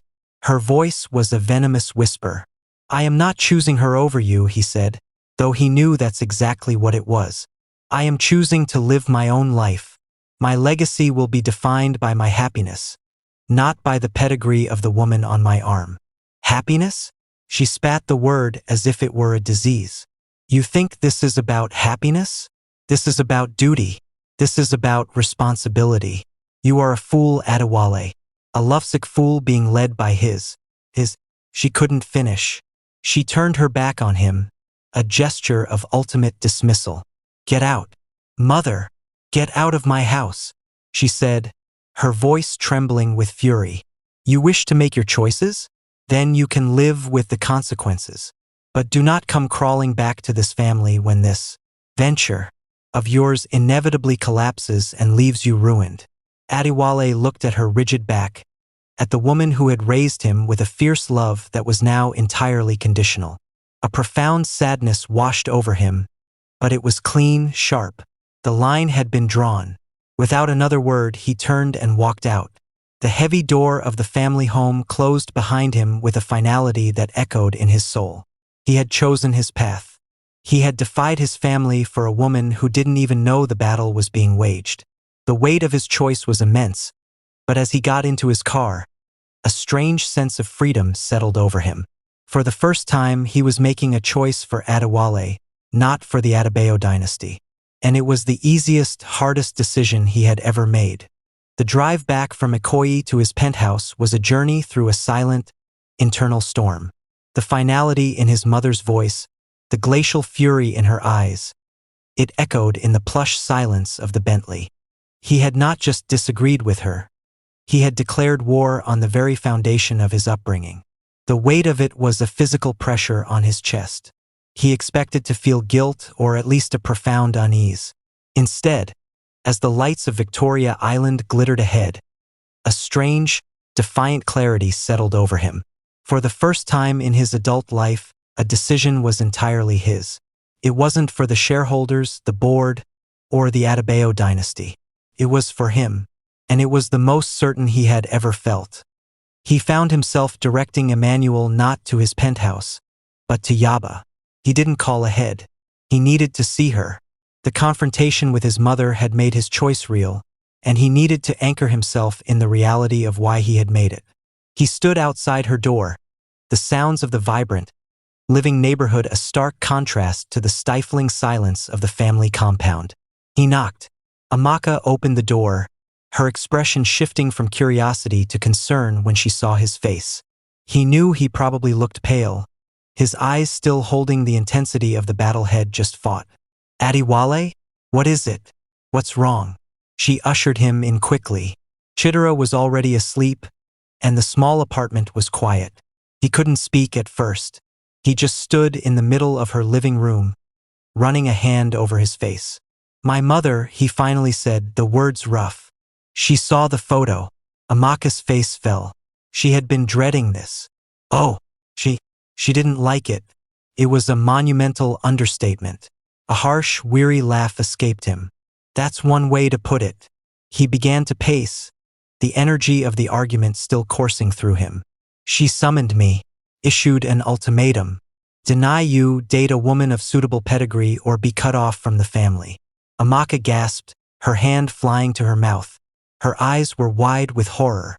Adewale, no. Because of me? You can't. You can't choose me over your family. That's not. She looked devastated, as if she were the one who had caused the rift. He stopped pacing and turned to face her, his expression fierce. I didn't choose you over my family, Amaka. I chose myself over a life of living a lie to please them. He took a step closer, his voice dropping, becoming more intense. Do you know what she called you? A nobody, an opportunist, a dalliance. She reduced you to a stereotype without ever knowing your name. He saw the flinch of pain in her eyes, and it fueled his conviction. So, I told her about you, he said, his voice softening. I didn't argue. I told her who you are. I told her about the woman who helped a stranger for no reason. The woman who built a business from one taxi. The mother who works 16 hours a day to give her daughter a better life and puts her brother through school. The woman who is so sharp and so wise that talking to her in traffic is the best part of my day.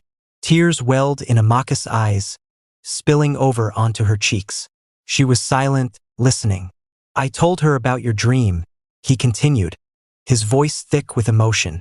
Not to be rich, but to start a small, honest company that treats drivers fairly. I told her that you have more integrity in your little finger than most of the people in our boardroom. I told her that you are the most dignified person I have ever met. He was standing right in front of her now. I told her that if that is a nobody, then I want no part of being a somebody in her world. The confession hung in the air between them, raw and powerful.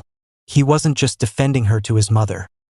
He was laying his own heart bare, defining what he valued, and in doing so, he was showing her the man he wanted to be. Amaka was crying openly now, but she wasn't sad. She was overwhelmed.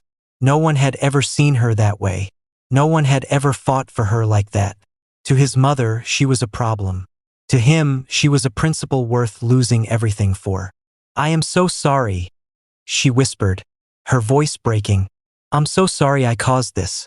You caused nothing, he said firmly, reaching out to gently wipe a tear from her cheek.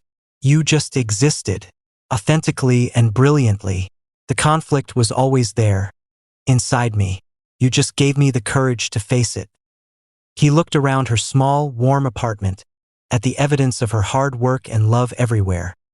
Kaidira's drawings, the well-kept furniture, the books on the shelf.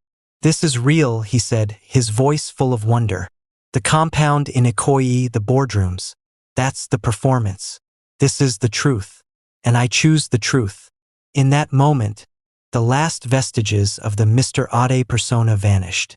The billionaire, the heir, the son, they all fell away, leaving just a man. A man who had finally found something worth more than his inheritance and was willing to stand his ground to protect it. He hadn't just defended her to his mother. He had defined her, and in doing so, he had redefined himself. And Amaka, looking at him through her tears, saw him not as Alhaji Adewale Adebayo, but simply as Adewale, and she had never seen anyone more magnificent. The high from Adewale's powerful declaration lasted through the night. Wrapped in the certainty of his choice, Amaka felt a soaring hope that felt both terrifying and exhilarating. For the first time, she allowed herself to truly believe that this impossible thing might be possible. But morning brought a different reality. The cozy intimacy of her apartment gave way to the bright, unforgiving light of day, and with it, the world she had to navigate. It started with a call from her older brother, Chaik, in the village. Sister, what is this I am hearing? His voice was a low, worried rumble down the poor connection. Auntie Nkechi in Lagos says she saw your picture with a big man. A billionaire. She says you are his girlfriend now. Is it true? Amaka's stomach tightened. The gossip networks moved faster than the internet. It is. Complicated, Chaik. We are friends. Friends? Chik's skepticism was palpable. Amaka, listen to yourself. Men like that do not have friends like us. What does he want from you? Be careful, oh. These big men, they play with women and then they throw them away. You have Chitara to think about. Do not bring shame upon us. The word shame felt like a slap. It is not like that, she insisted. But her protest sounded weak even to her own ears. Next was her best friend, Bimp, who came over that afternoon, her face a mask of concern. She didn't beat around the bush. Amka? Kiri. What is it? She asked, settling on the couch with a sigh. Everyone is talking. My own sister sent me the picture from London. This man, Adebayo. This is not a small thing. What are you doing? We care for each other. Bimp, Amaka said, trying to project a confidence she didn't fully feel. Bimp leaned forward, her expression earnest. I know you. You have a heart of gold. But does he? Or does he see a beautiful woman who is different, a novelty from the other side of the tracks? My sister, this is how it starts. Sweet words, gifts, promises. Then, when he is tired, he will return to his world and you will be left here, with a broken heart and a reputation in tatters. People will not say he used you. They will say you aimed too high and fell. The warning was laced with love, which made it cut deeper. Bimp wasn't jealous. She was terrified for her friend. The final blow came from a place she hadn't expected. Her favorite passenger, Maman Kechi, an elderly market woman she drove to and from Balagan Market every week, climbed into the taxi and gave her a long, hard look. "My daughter," Maman Kechi said, her voice gentle but firm. "I have heard the news. This man that is following you. Be wise. A fish and a bird may fall in love, but where will they build their home?" She patted Amaka's shoulder from the back seat. "Do not let him pull you into the sky where you cannot breathe, and do not let him drown in your ocean. The world does not like such matches. It will punish you both." The proverbial wisdom, spoken with such kindness, finally broke her. The united front of concern from everyone who truly loved her created a crack in the foundation of her hope. Their warnings weren't born of malice, but of a brutal, practical understanding of how the world worked. Doubt, cold and insidious, began to seep in. Was she naive? Was she, in her loneliness and longing, seeing a fairy tale where there was only a transaction? Adewale's words in her living room had felt real, but Bimp was right. That's how it always started. When Adewale called her that evening, his voice warm, asking about her day, she was distant. "Is everything all right?" he asked, his intuition immediately picking up on her tone. She hesitated, then let it spill out. "My brother called, and Bimp, they are worried. They think you're playing a game, that you'll get tired of me and he'll be left ruined." There was a silence on the other end. She could feel his frustration, but when he spoke, his voice was calm. "They're trying to protect you. I can't blame them for that. If I were them, I'd be suspicious of me, too." His understanding disarmed her. He didn't get defensive. He didn't dismiss her fears. "They don't know me, Amaka," he continued, his voice soft. "They only know the caricature, the billionaire. They haven't sat in your taxi. They haven't seen us together. Their fear is based on what they know of the world. I'm asking you to have faith in what you know of us." He was asking for her trust, not just in him, but in her own judgment.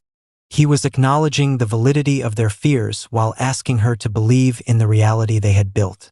"It's hard," she whispered, the weight of her world's skepticism pressing down on her. "I know," he said, "and I will spend every day proving them wrong. Not with words, but with actions. Let them be skeptical. We know the truth." When she hung up, the doubt wasn't gone, but it had been countered. He hadn't tried to bulldoze her concerns. He had met them with empathy and patience. The battle wasn't just against his family anymore.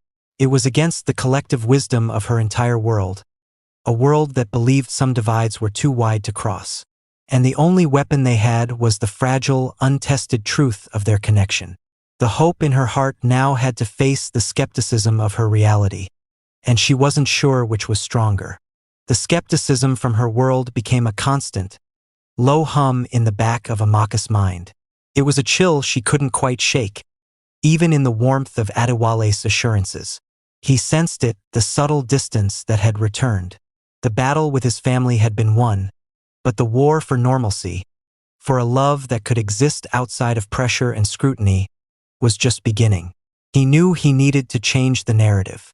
They couldn't let their relationship be defined by paparazzi photos and family ultimatums. They needed to build a memory that was entirely, unquestionably theirs. He planned it with a level of detail usually reserved for corporate acquisitions. This wouldn't be a dinner at a five-star restaurant where he was known. This wouldn't be a grand, flashy gesture. It had to be perfect. It had to be for her. When he called, his voice was light, teasing. "Amaka Okafor, I would like to formally book your services for this Saturday evening." She laughed, a warm sound that eased the tension in his shoulders. "Oh? And what is the destination, sir?" "It's a surprise. but wear something comfortable. And maybe bring a jacket.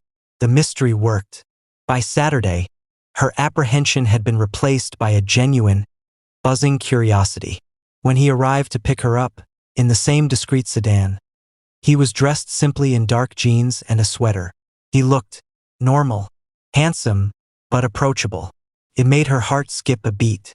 He drove them out of the city, the sprawling urban chaos gradually giving way to quieter roads. He wouldn't tell her where they were going, a small, playful smile on his lips. They arrived at the Lekki Conservation Center just before sunset. The air was fresh, filled with the sounds of birds and rustling leaves. It was a world away from the blaring horns and diesel fumes of her daily life. "A walk?" she asked, smiling up at him. "A walk," he confirmed, taking her hand in his. It was the first time they had held hands without the context of a crisis or a heated confession. His fingers laced through hers, warm and sure. Felt natural, right? They walked the wooden boardwalks through the lush greenery, pointing out monkeys swinging in the trees and listening to the guide talk about the wildlife. For a few hours, there were no billionaires and no taxi drivers. There was just a man and a woman on a date, discovering each other and the quiet beauty of the world around them. As the sun began to dip below the treeline, painting the sky in strokes of orange and purple, he led her to a clearing by a small lake. There, waiting for them, was a simple picnic setup. A soft blanket, a wicker basket, and a single hurricane lamp casting a soft, golden glow. Amaka stopped in her tracks, her hand flying to her mouth. "Adewale, how?" He smiled, a little bashfully. "I have my ways." Head had his security detail set it up and then vanished completely, giving them total privacy. They sat on the blanket, and he unpacked the basket himself. There was no catered fancy food.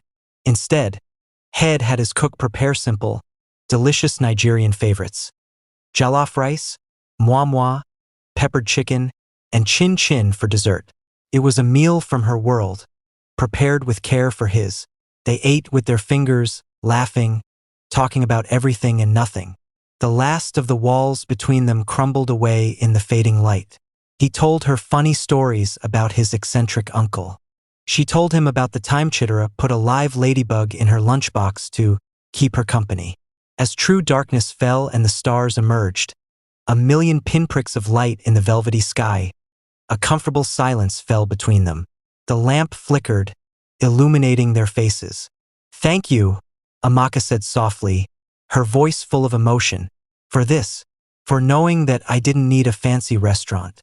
I just needed this." "I know," he said, looking at her, his eyes reflecting the lamplight.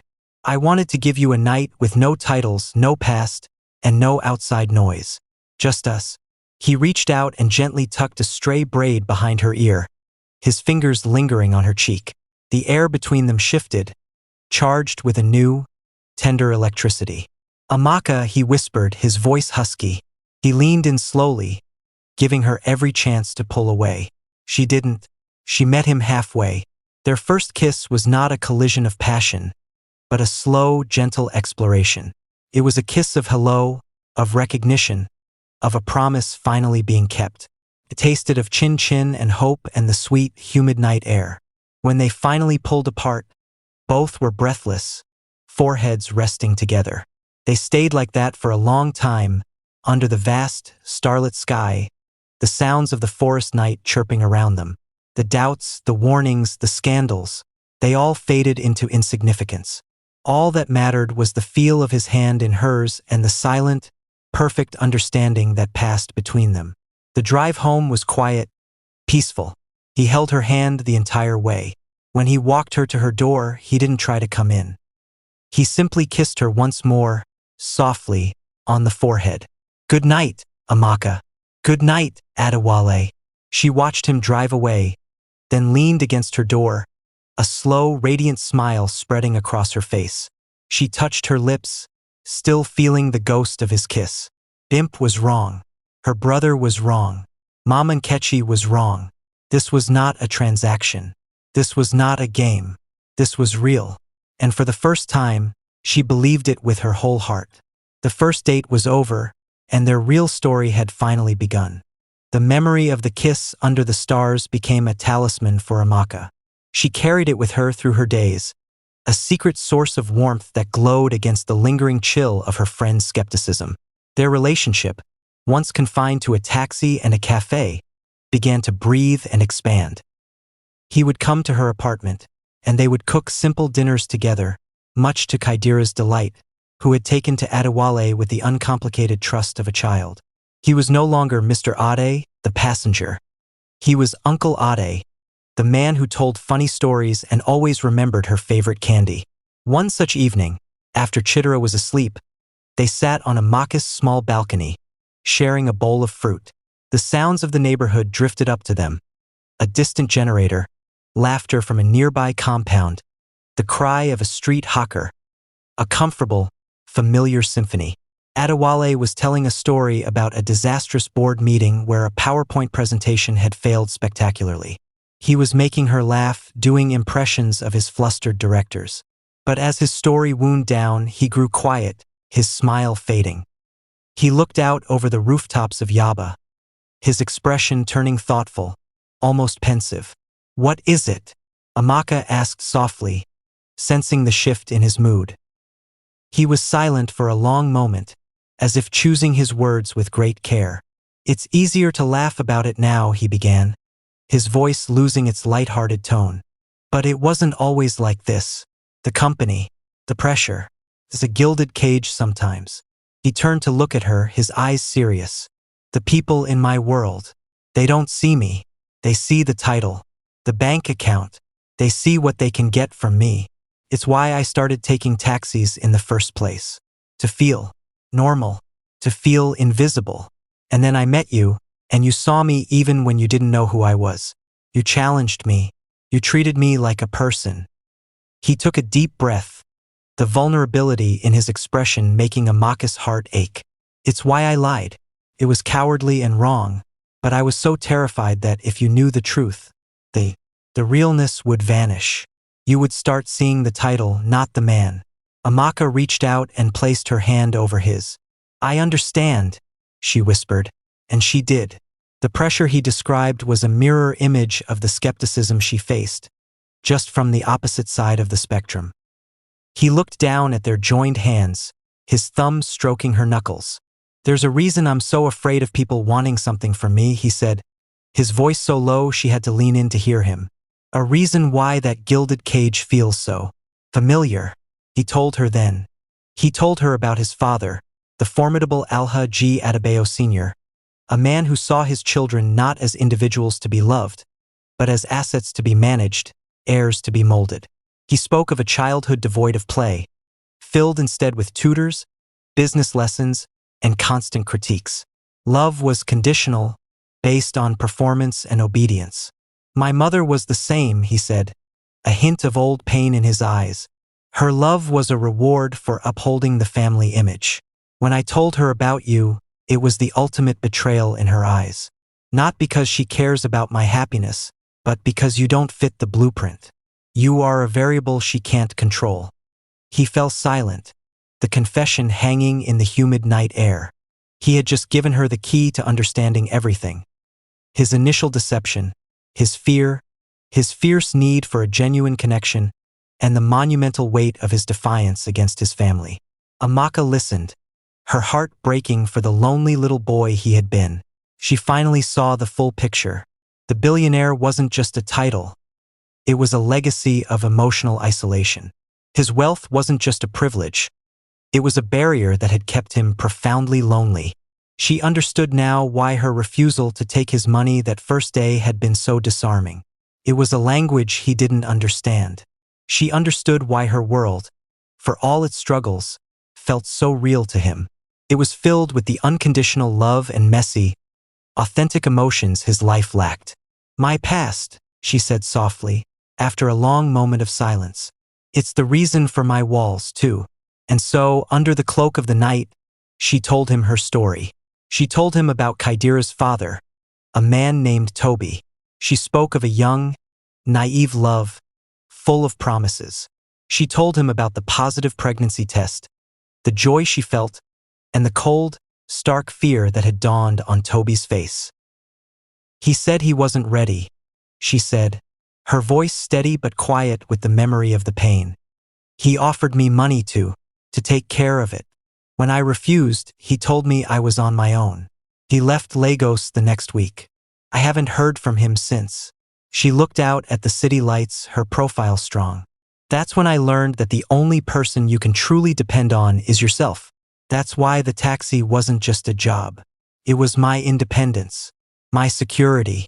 It was how I would make sure my daughter never felt like a burden. It's why She hesitated. It's why I was so afraid to trust you. I couldn't bear to be made to feel that way again. To be made to feel like a mistake. The two stories wove together in the darkness. His of gilded loneliness, hers of scrappy survival. They were tales from opposite ends of the earth, yet they were bound by the same themes. Betrayal, the hunger for authenticity, and a fierce, hard-won independence.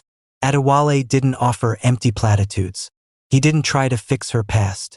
He simply listened, his hand holding hers tightly, his presence a solid, comforting weight beside her. When she finished, he brought her hand to his lips and kissed it, a gesture of reverence and understanding. He was a fool, he said, his voice thick with emotion. The greatest loss of his life.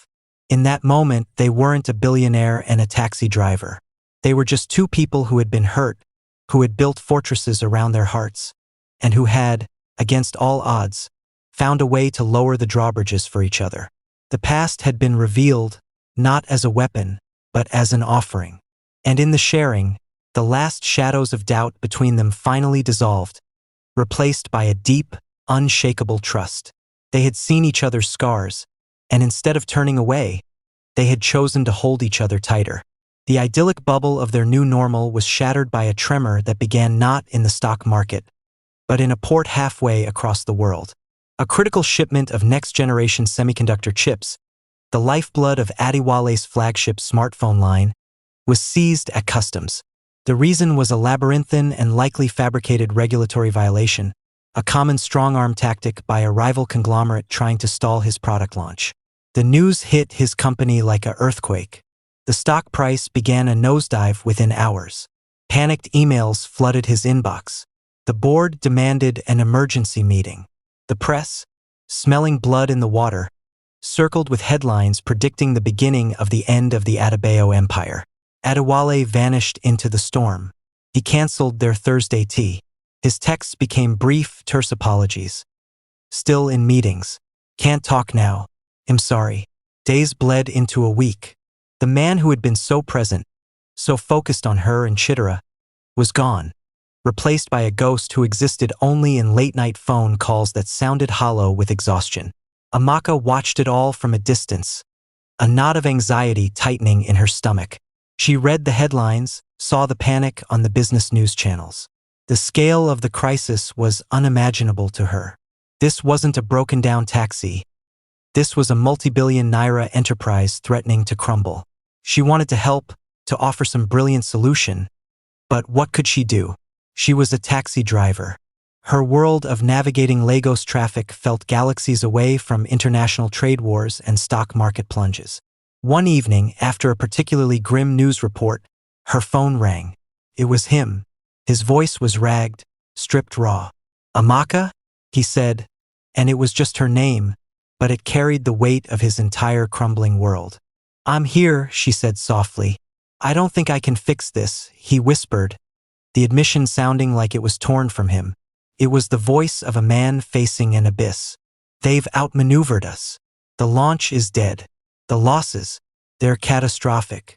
She had never heard him sound like this, defeated. The confident billionaire, the patient suitor, the gentle reader to Chitara. All those men were gone, leaving behind a core of pure, exhausted despair. She didn't offer business advice. She didn't try to minimize the crisis. Instead, she asked a simple question. "What do you need?" There was a long silence on the other end. I need a minute. 1 minute where I'm not the CEO. 1 minute where I'm not responsible for thousands of jobs. 1 minute where I don't have to have the answers. Then come over," she said without a second thought. "Amaka, it's past 10. I have a conference call with Singapore in an hour. Come over, she repeated, her voice firm but gentle. You don't have to talk. You don't have to do anything. Just come over. 30 minutes later, he stood at her door. He looked like he hadn't slept in days. His clothes were rumpled. His eyes shadowed with a deep fatigue no amount of money could fix. He looked, for the first time, vulnerable. She didn't usher him in with a barrage of questions. She simply opened the door, took his hand, and led him to her sofa. Sit, she said. He sank into the cushions with a heavy sigh, dropping his head into his hands. She disappeared into the kitchen and returned with a glass of water and a warm plate of food. Simple jollof rice and stew she had made for herself. Eat, she said, placing it on the coffee table in front of him. He looked at the food, then up at her, his eyes glistening with emotion he couldn't name. It was the most basic human act of care. No boardroom strategy, no financial analysis. Just food, just presence. He ate in silence. She sat beside him, not speaking, just offering the quiet solidity of her presence. She picked up a book and started to read, not to him but just to fill the silence with something normal, something calm.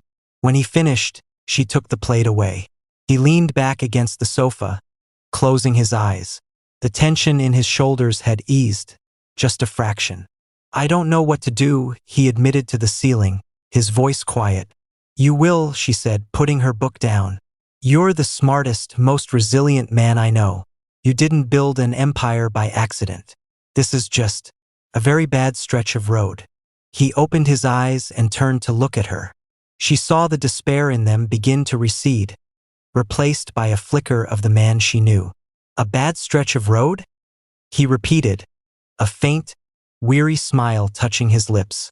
Yes, she said, smiling back. And you're a brilliant driver.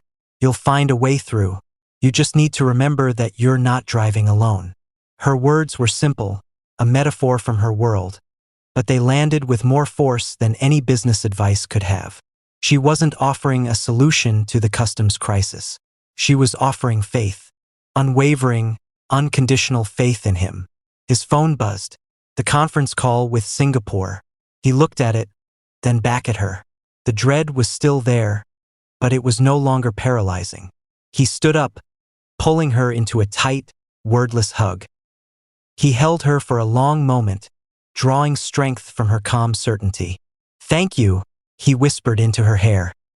He left for his call, his posture straighter, the burden shared, if not lifted. He didn't solve the crisis that night, but he faced it.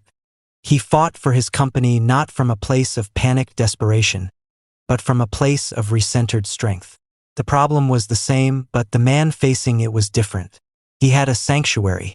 He had a harbor. He had a woman who believed in the man, not the billionaire. And that made all the difference. The test of his character wasn't whether he could win the corporate battle. It was whether, in his darkest hour, he would still value the truth she offered. And he had.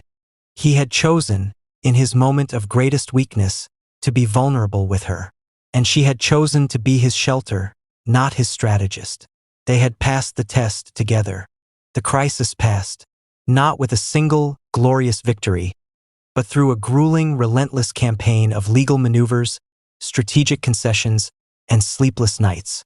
Adewale emerged from the storm thinner, older around the eyes, but with his company intact and his reputation, if anything, enhanced for having navigated such treacherous waters. But the victory in the boardroom felt hollow compared to the revelation in Amaka's living room. Her quiet strength, her unconditional faith in the man behind the title, that was the real win. It had redefined everything for him. He knew, with a certainty that felt as fundamental as breathing, that he never wanted to face another crisis without her by his side. Not as a supporter in the shadows, but as his partner in life. The idea for the proposal came to him fully formed, a perfect echo of their beginning. He enlisted Bimp's help, who, after seeing the change in her friend and the depth of Adewale's devotion, had become his fiercest ally. Together, they executed his plan with clandestine precision. The call to Amaka was a masterpiece of casualness. The car is making a strange sound again, he said, his voice laced with just the right amount of frustrated concern. "Something with the engine. I've asked the mechanic to meet us at the garage. Can you pick me up?" She agreed immediately, her driver's instinct to help kicking in. When she pulled up to his office, he was waiting outside. He slid into the passenger seat with a sigh. "I'm sorry about this," he said, shaking his head. "After all that work, I thought it was perfect." "Don't worry," she said, reaching over to pat his hand. "We'll figure it out. It's probably just a loose wire." She drove them to the private garage where her car had been repaired weeks before. The roller door was down. "He said he'd be here," Adewale said, feigning confusion. "Maybe he's inside." He got out and went to a side door, holding it open for her. "Come on, let's see if we can find him." Puzzled, Amaka followed him inside. The garage was dark for a moment. Then, soft, warm fairy lights flickered on, strung from the ceilings and tool racks, illuminating the space in a magical, twinkling glow. And there, in the center of the spotless garage floor, was her blue Toyota Corolla. But it was transformed. It was waxed to a brilliant mirror shine. The chrome gleamed. Tied to the antenna was a bouquet of deep blue orchids, the same color as the car, and painted delicately on the passenger side door, in elegant gold script, were the words, "Will you marry me?" Amaka stopped dead, her hand flying to her mouth. Her eyes welled with instant, overwhelmed tears. Adewale moved to stand beside the car. He didn't get down on one knee. Instead, he leaned against the door he had once sat in as a stranger, his home now. "This car," he said, his voice thick with emotion, "is where I found my way back to myself. It's where I met the most honest, strong, and beautiful woman I will ever know. You weren't just driving me to destinations, Amaka. You were driving me home. To you." He opened the passenger door. The interior was filled with dozens of white roses. The small framed photo of Chitara was still on the dash, but now a simple, breathtaking diamond ring sat on the velvet cushion next to it, catching the fairy lights and scattering rainbows across the roof of the car. "This car represents your independence, your strength, and your journey. I don't want to take you away from it. I want to join you in it, for every mile ahead." He finally dropped to one knee, taking her trembling hands in his. He looked up at her, his own eyes shining.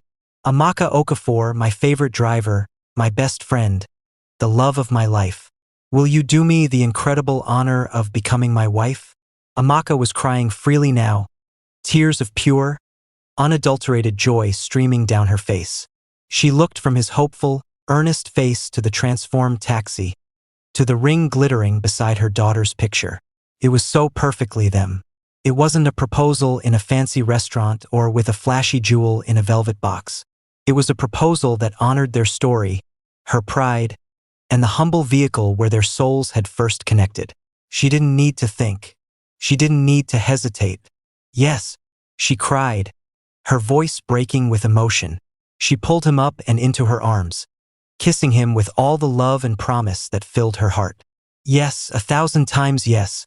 He laughed, a sound of pure relief and elation, and swept her into a spin. Right there in the garage, surrounded by fairy lights and the car that started it all. He slipped the ring onto her finger, and it fit perfectly. She looked at it, then back at him, her smile brighter than the diamond. "I can't believe you did this," she whispered, gazing at the gold script on the car door. "I told you," he said, brushing a tear from her cheek. "I'm just a passenger. You're the one who knows how to drive." The glittering diamond on Amaka's finger was a secret they guarded fiercely for a week, a private sun they orbited around. But they both knew the next step was the most important one, seeking her family's blessing. For Adewale, this wasn't a formality. It was a sacred duty. He was not marrying just Amaka. He was marrying into her world, and that journey began with respect. He insisted on doing it the right way, the proper, traditional way. He enlisted Bimp and her husband, Chuka, as his intermediaries, his Uneasy Eye Akwu spokesperson. They traveled to Enugu State, to Amaka's village, to meet with her parents and her extended family, to Iku aka Nuzo, to knock on the door. The report came back positive, if cautiously so.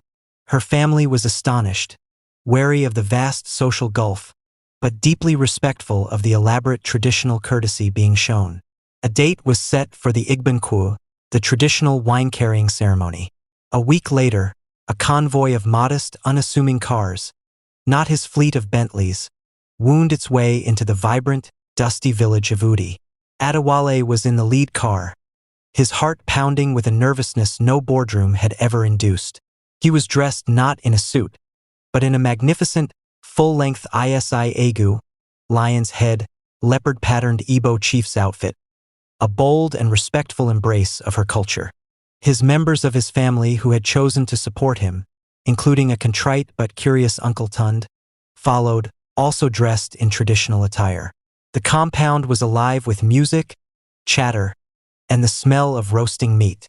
Colorful canopies shaded rows of chairs filled with relatives, villagers, and children who stared with wide-eyed curiosity. And there, at the center of it all, sat Amaka's parents, looking regal and slightly overwhelmed.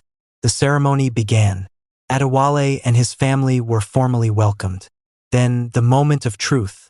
A hush fell as the beautiful, rhythmic Igbo music swelled. A side door of the main house opened, and there stood Amaka. She was a vision, resplendent in a gorgeous, coral-beaded odo, blouse, and a rich, patterned George wrapper, her hair woven with matching beads. She carried a wooden bowl filled with palm wine. Her eyes scanned the crowd, found his, and a slow, radiant smile spread across her face, calming his racing heart. Her task was to find her suitor among the crowd and offer him the wine. If he drank it, it signified his acceptance of her and his pledge to care for her. She began to walk, moving through the crowd with a grace that stole his breath. She passed by young, eligible men who playfully called out to her, a traditional part of the ceremony. She smiled and shook her head, her gaze never wavering from him. She finally stopped before him. The entire village watched, breathless.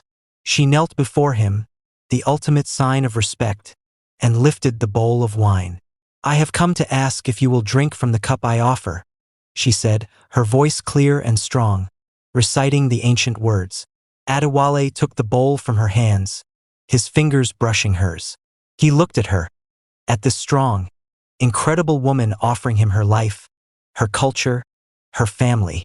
"I will drink it all," he declared, his voice carrying across the silent compound, "because it is you who offers it." And he brought the bowl to his lips and drank, not a sip, but a long, deep drink, accepting everything it represented. The crowd erupted into cheers and ululations. The tension broke into pure joy. He pulled her up and held her hand high, a triumphant smile on his face. The rest of the ceremony was a blur of joyful formalities. He presented the vast array of traditional gifts, the IME Ego, bride price, yards of beautiful fabrics, bags of rice, a keg of palm wine, a kola nut, and symbolic gifts for every member of her extended family. It wasn't a display of wealth, but a profound display of respect and commitment, each item rich with cultural significance. He knelt before her parents, and in halting but sincere Igbo, learned painstakingly with Bimp's help, he said, "Inaiju maka nwanyi gi, Baiko goziani. I ask for your daughter's hand. Please, bless us." Amaka's father, a man of few words, looked at the powerful billionaire kneeling in the dust of his compound, humbling himself to ask for his daughter's hand in the way of his ancestors. He saw the love in the man's eyes, the respect in his actions. He placed a hand on Adewale's head. "You have come to us with respect," her father said, his voice thick with emotion. "You have honored our ways. We give you our daughter, not because of your wealth, but because of your heart. You have our blessing." It was the final seal of approval. The music exploded again, and the celebration truly began. Adewale was pulled into dances, taught steps by uncles and cousins who clapped him on the back. He ate peppery village food from a communal bowl, laughed with her brothers, and listened to stories from her grandmother. He wasn't Alhaji Adebayo here. He was just Amaka's husband-to-be. He had passed the ultimate test. He had not just won Amaka's heart. He had earned the blessing of her roots. He had built a bridge, not of paper, but of tradition, respect, and love, and he had crossed it to bring her family into his own. Their two worlds had not just met. They had fused, beautifully and permanently, in the dusty, joyous heat of an Igbo village. The dust of the village had settled, the joyful echoes of the Igbankwuru replaced by the frantic, exquisite chaos of planning a society wedding. If the traditional ceremony was about roots and reverence, the white wedding was to be a celebration of their union for the world to see, a fusion of their two worlds. Adewale's mother, Alhaja Elizabeth, having witnessed her son's unshakable resolve and the genuine blessing from Amaka's family, made a calculated decision. If she could not stop the wedding, she would co-opt it. She descended upon the planning with the strategic precision of a general, determined to ensure the Adebayo name would be associated only with impeccable taste and grandeur. Amaka, initially overwhelmed by the sheer scale of it all, found an unexpected ally in her future mother-in-law. Behind the socialite's steely exterior was a woman who understood the power of perception. She took Amaka under her wing, not with warmth, but with a brisk, respectful efficiency, guiding her through the maze of designers, florists, and caterers. It was a fragile truce, built on a mutual desire to see Adewale happy and the family name upheld. But it was a start. The day dawned clear and brilliant. The ceremony was held at the Cathedral Church of Christ, Marina, a historic landmark that spoke of legacy and tradition. The guest list was a who's who of Nigerian high society. Politicians, billionaires, celebrities, and socialites, all buzzing with curiosity about the woman who had captured the most elusive bachelor of them all. Adewale stood at the altar, looking devastatingly handsome in a tailored cream agbada over tailored trousers, his nerves hidden behind a calm smile. His best man, his cousin Sei, nudged him. Ready to become a married man? Ogami? I've never been more ready, Adewale replied, his eyes fixed on the large doors at the back of the church. The music swelled. The doors opened. First came Chitara, beaming as the miniature flower girl, scattering petals with serious concentration. Then came the bridesmaids, including a radiant bimp, in beautiful Asook-inspired gowns. A hush fell over the congregation. All eyes turned to the door, and there she was. Amaka was a vision of breathtaking elegance. Her wedding dress was a masterpiece of modern and traditional fusion. A sleek, ivory silk gown with a dramatic, cathedral-length train embroidered with intricate, subtle patterns inspired by Uli art. But instead of a veil, she wore a gorgeous, elaborate geli head tie made from the same family Asook Adewale wore, a stunning symbol of their union. On her face was a look of serene, radiant joy. She walked down the aisle on the arm of her father, who stood prouder than any king. As she passed, the guests saw not a taxi driver, but a queen. The whispers that rippled through the pews were not of skepticism, but of awe. Adewale felt his breath catch in his throat. He had thought he knew how beautiful she was, but this was something else entirely. This was her amplified, her strength, her grace, her beauty, unveiled for all to see. Tears welled in his eyes, and he made no effort to hide them. When her father placed her hand in his own hand closed around it, an anchor in the beautiful, overwhelming moment. They turned to face the priest, two halves of a whole finally coming together. The reception was held at the Adebayo family estate, transformed into a wonderland of white flowers, flowing champagne, and soft, golden lights. It was a masterpiece of luxury. But amidst the opulence, there were touches that were purely, uniquely them. A section of the dance floor was dedicated to highlife music, where Amaka's relatives, uncles in their best akwit and aunties with their wrappers tied tight, danced with uninhibited joy, teaching the big men from Lagos new steps. The menu featured both canapes and a massive, steaming pot of jollof rice that was the first thing to run out. The highlight was the first dance. Instead of a typical waltz, the band struck up the chords of a soft, romantic highlife classic. Adewale led Amaka to the floor, and they moved together, a slow, intimate dance that spoke of shared laughter in a taxi and quiet conversations under the stars. He whispered something in her ear, and she threw her head back and laughed, a sound of pure, unvarnished happiness that was captured by every photographer. He then broke away and, to the crowd's delight, went to fetch a beaming chitara, scooping her up into their dance. The image of the new family of three, swaying together under the lights, became the definitive photograph of the night, a symbol of a love that was not just about two people, but about building a new, blended world. As the night wore on, Adewale found his mother watching them from across the lawn, a rare, unguarded expression on her face. It wasn't quite approval, but it was acceptance. She saw the way her son looked at his wife, the ease with which he held his new daughter, the genuine joy that radiated from him. She gave him a slow, slight nod. It was enough. Under a canopy of stars, surrounded by the two worlds that had made them, Adewale and Amaka held each other. The music, the laughter, the opulence. It all faded into a pleasant hum. They had faced down scrutiny, judgment, and tradition, and they had won. They were no longer a billionaire and a taxi driver. They were simply husband and wife. Their extraordinary love story had found its perfect, happy beginning. The last guest had departed. The towering, elegant layers of the wedding cake had been cut and boxed up for staff and family. The string quartet had packed away their instruments, and the only light on the vast Adebayo estate came from the moon and the dying fairy lights twinkling in the trees. Amaka stood amidst the quiet aftermath, still in her magnificent gown, feeling the gentle thrum of fatigue and happiness.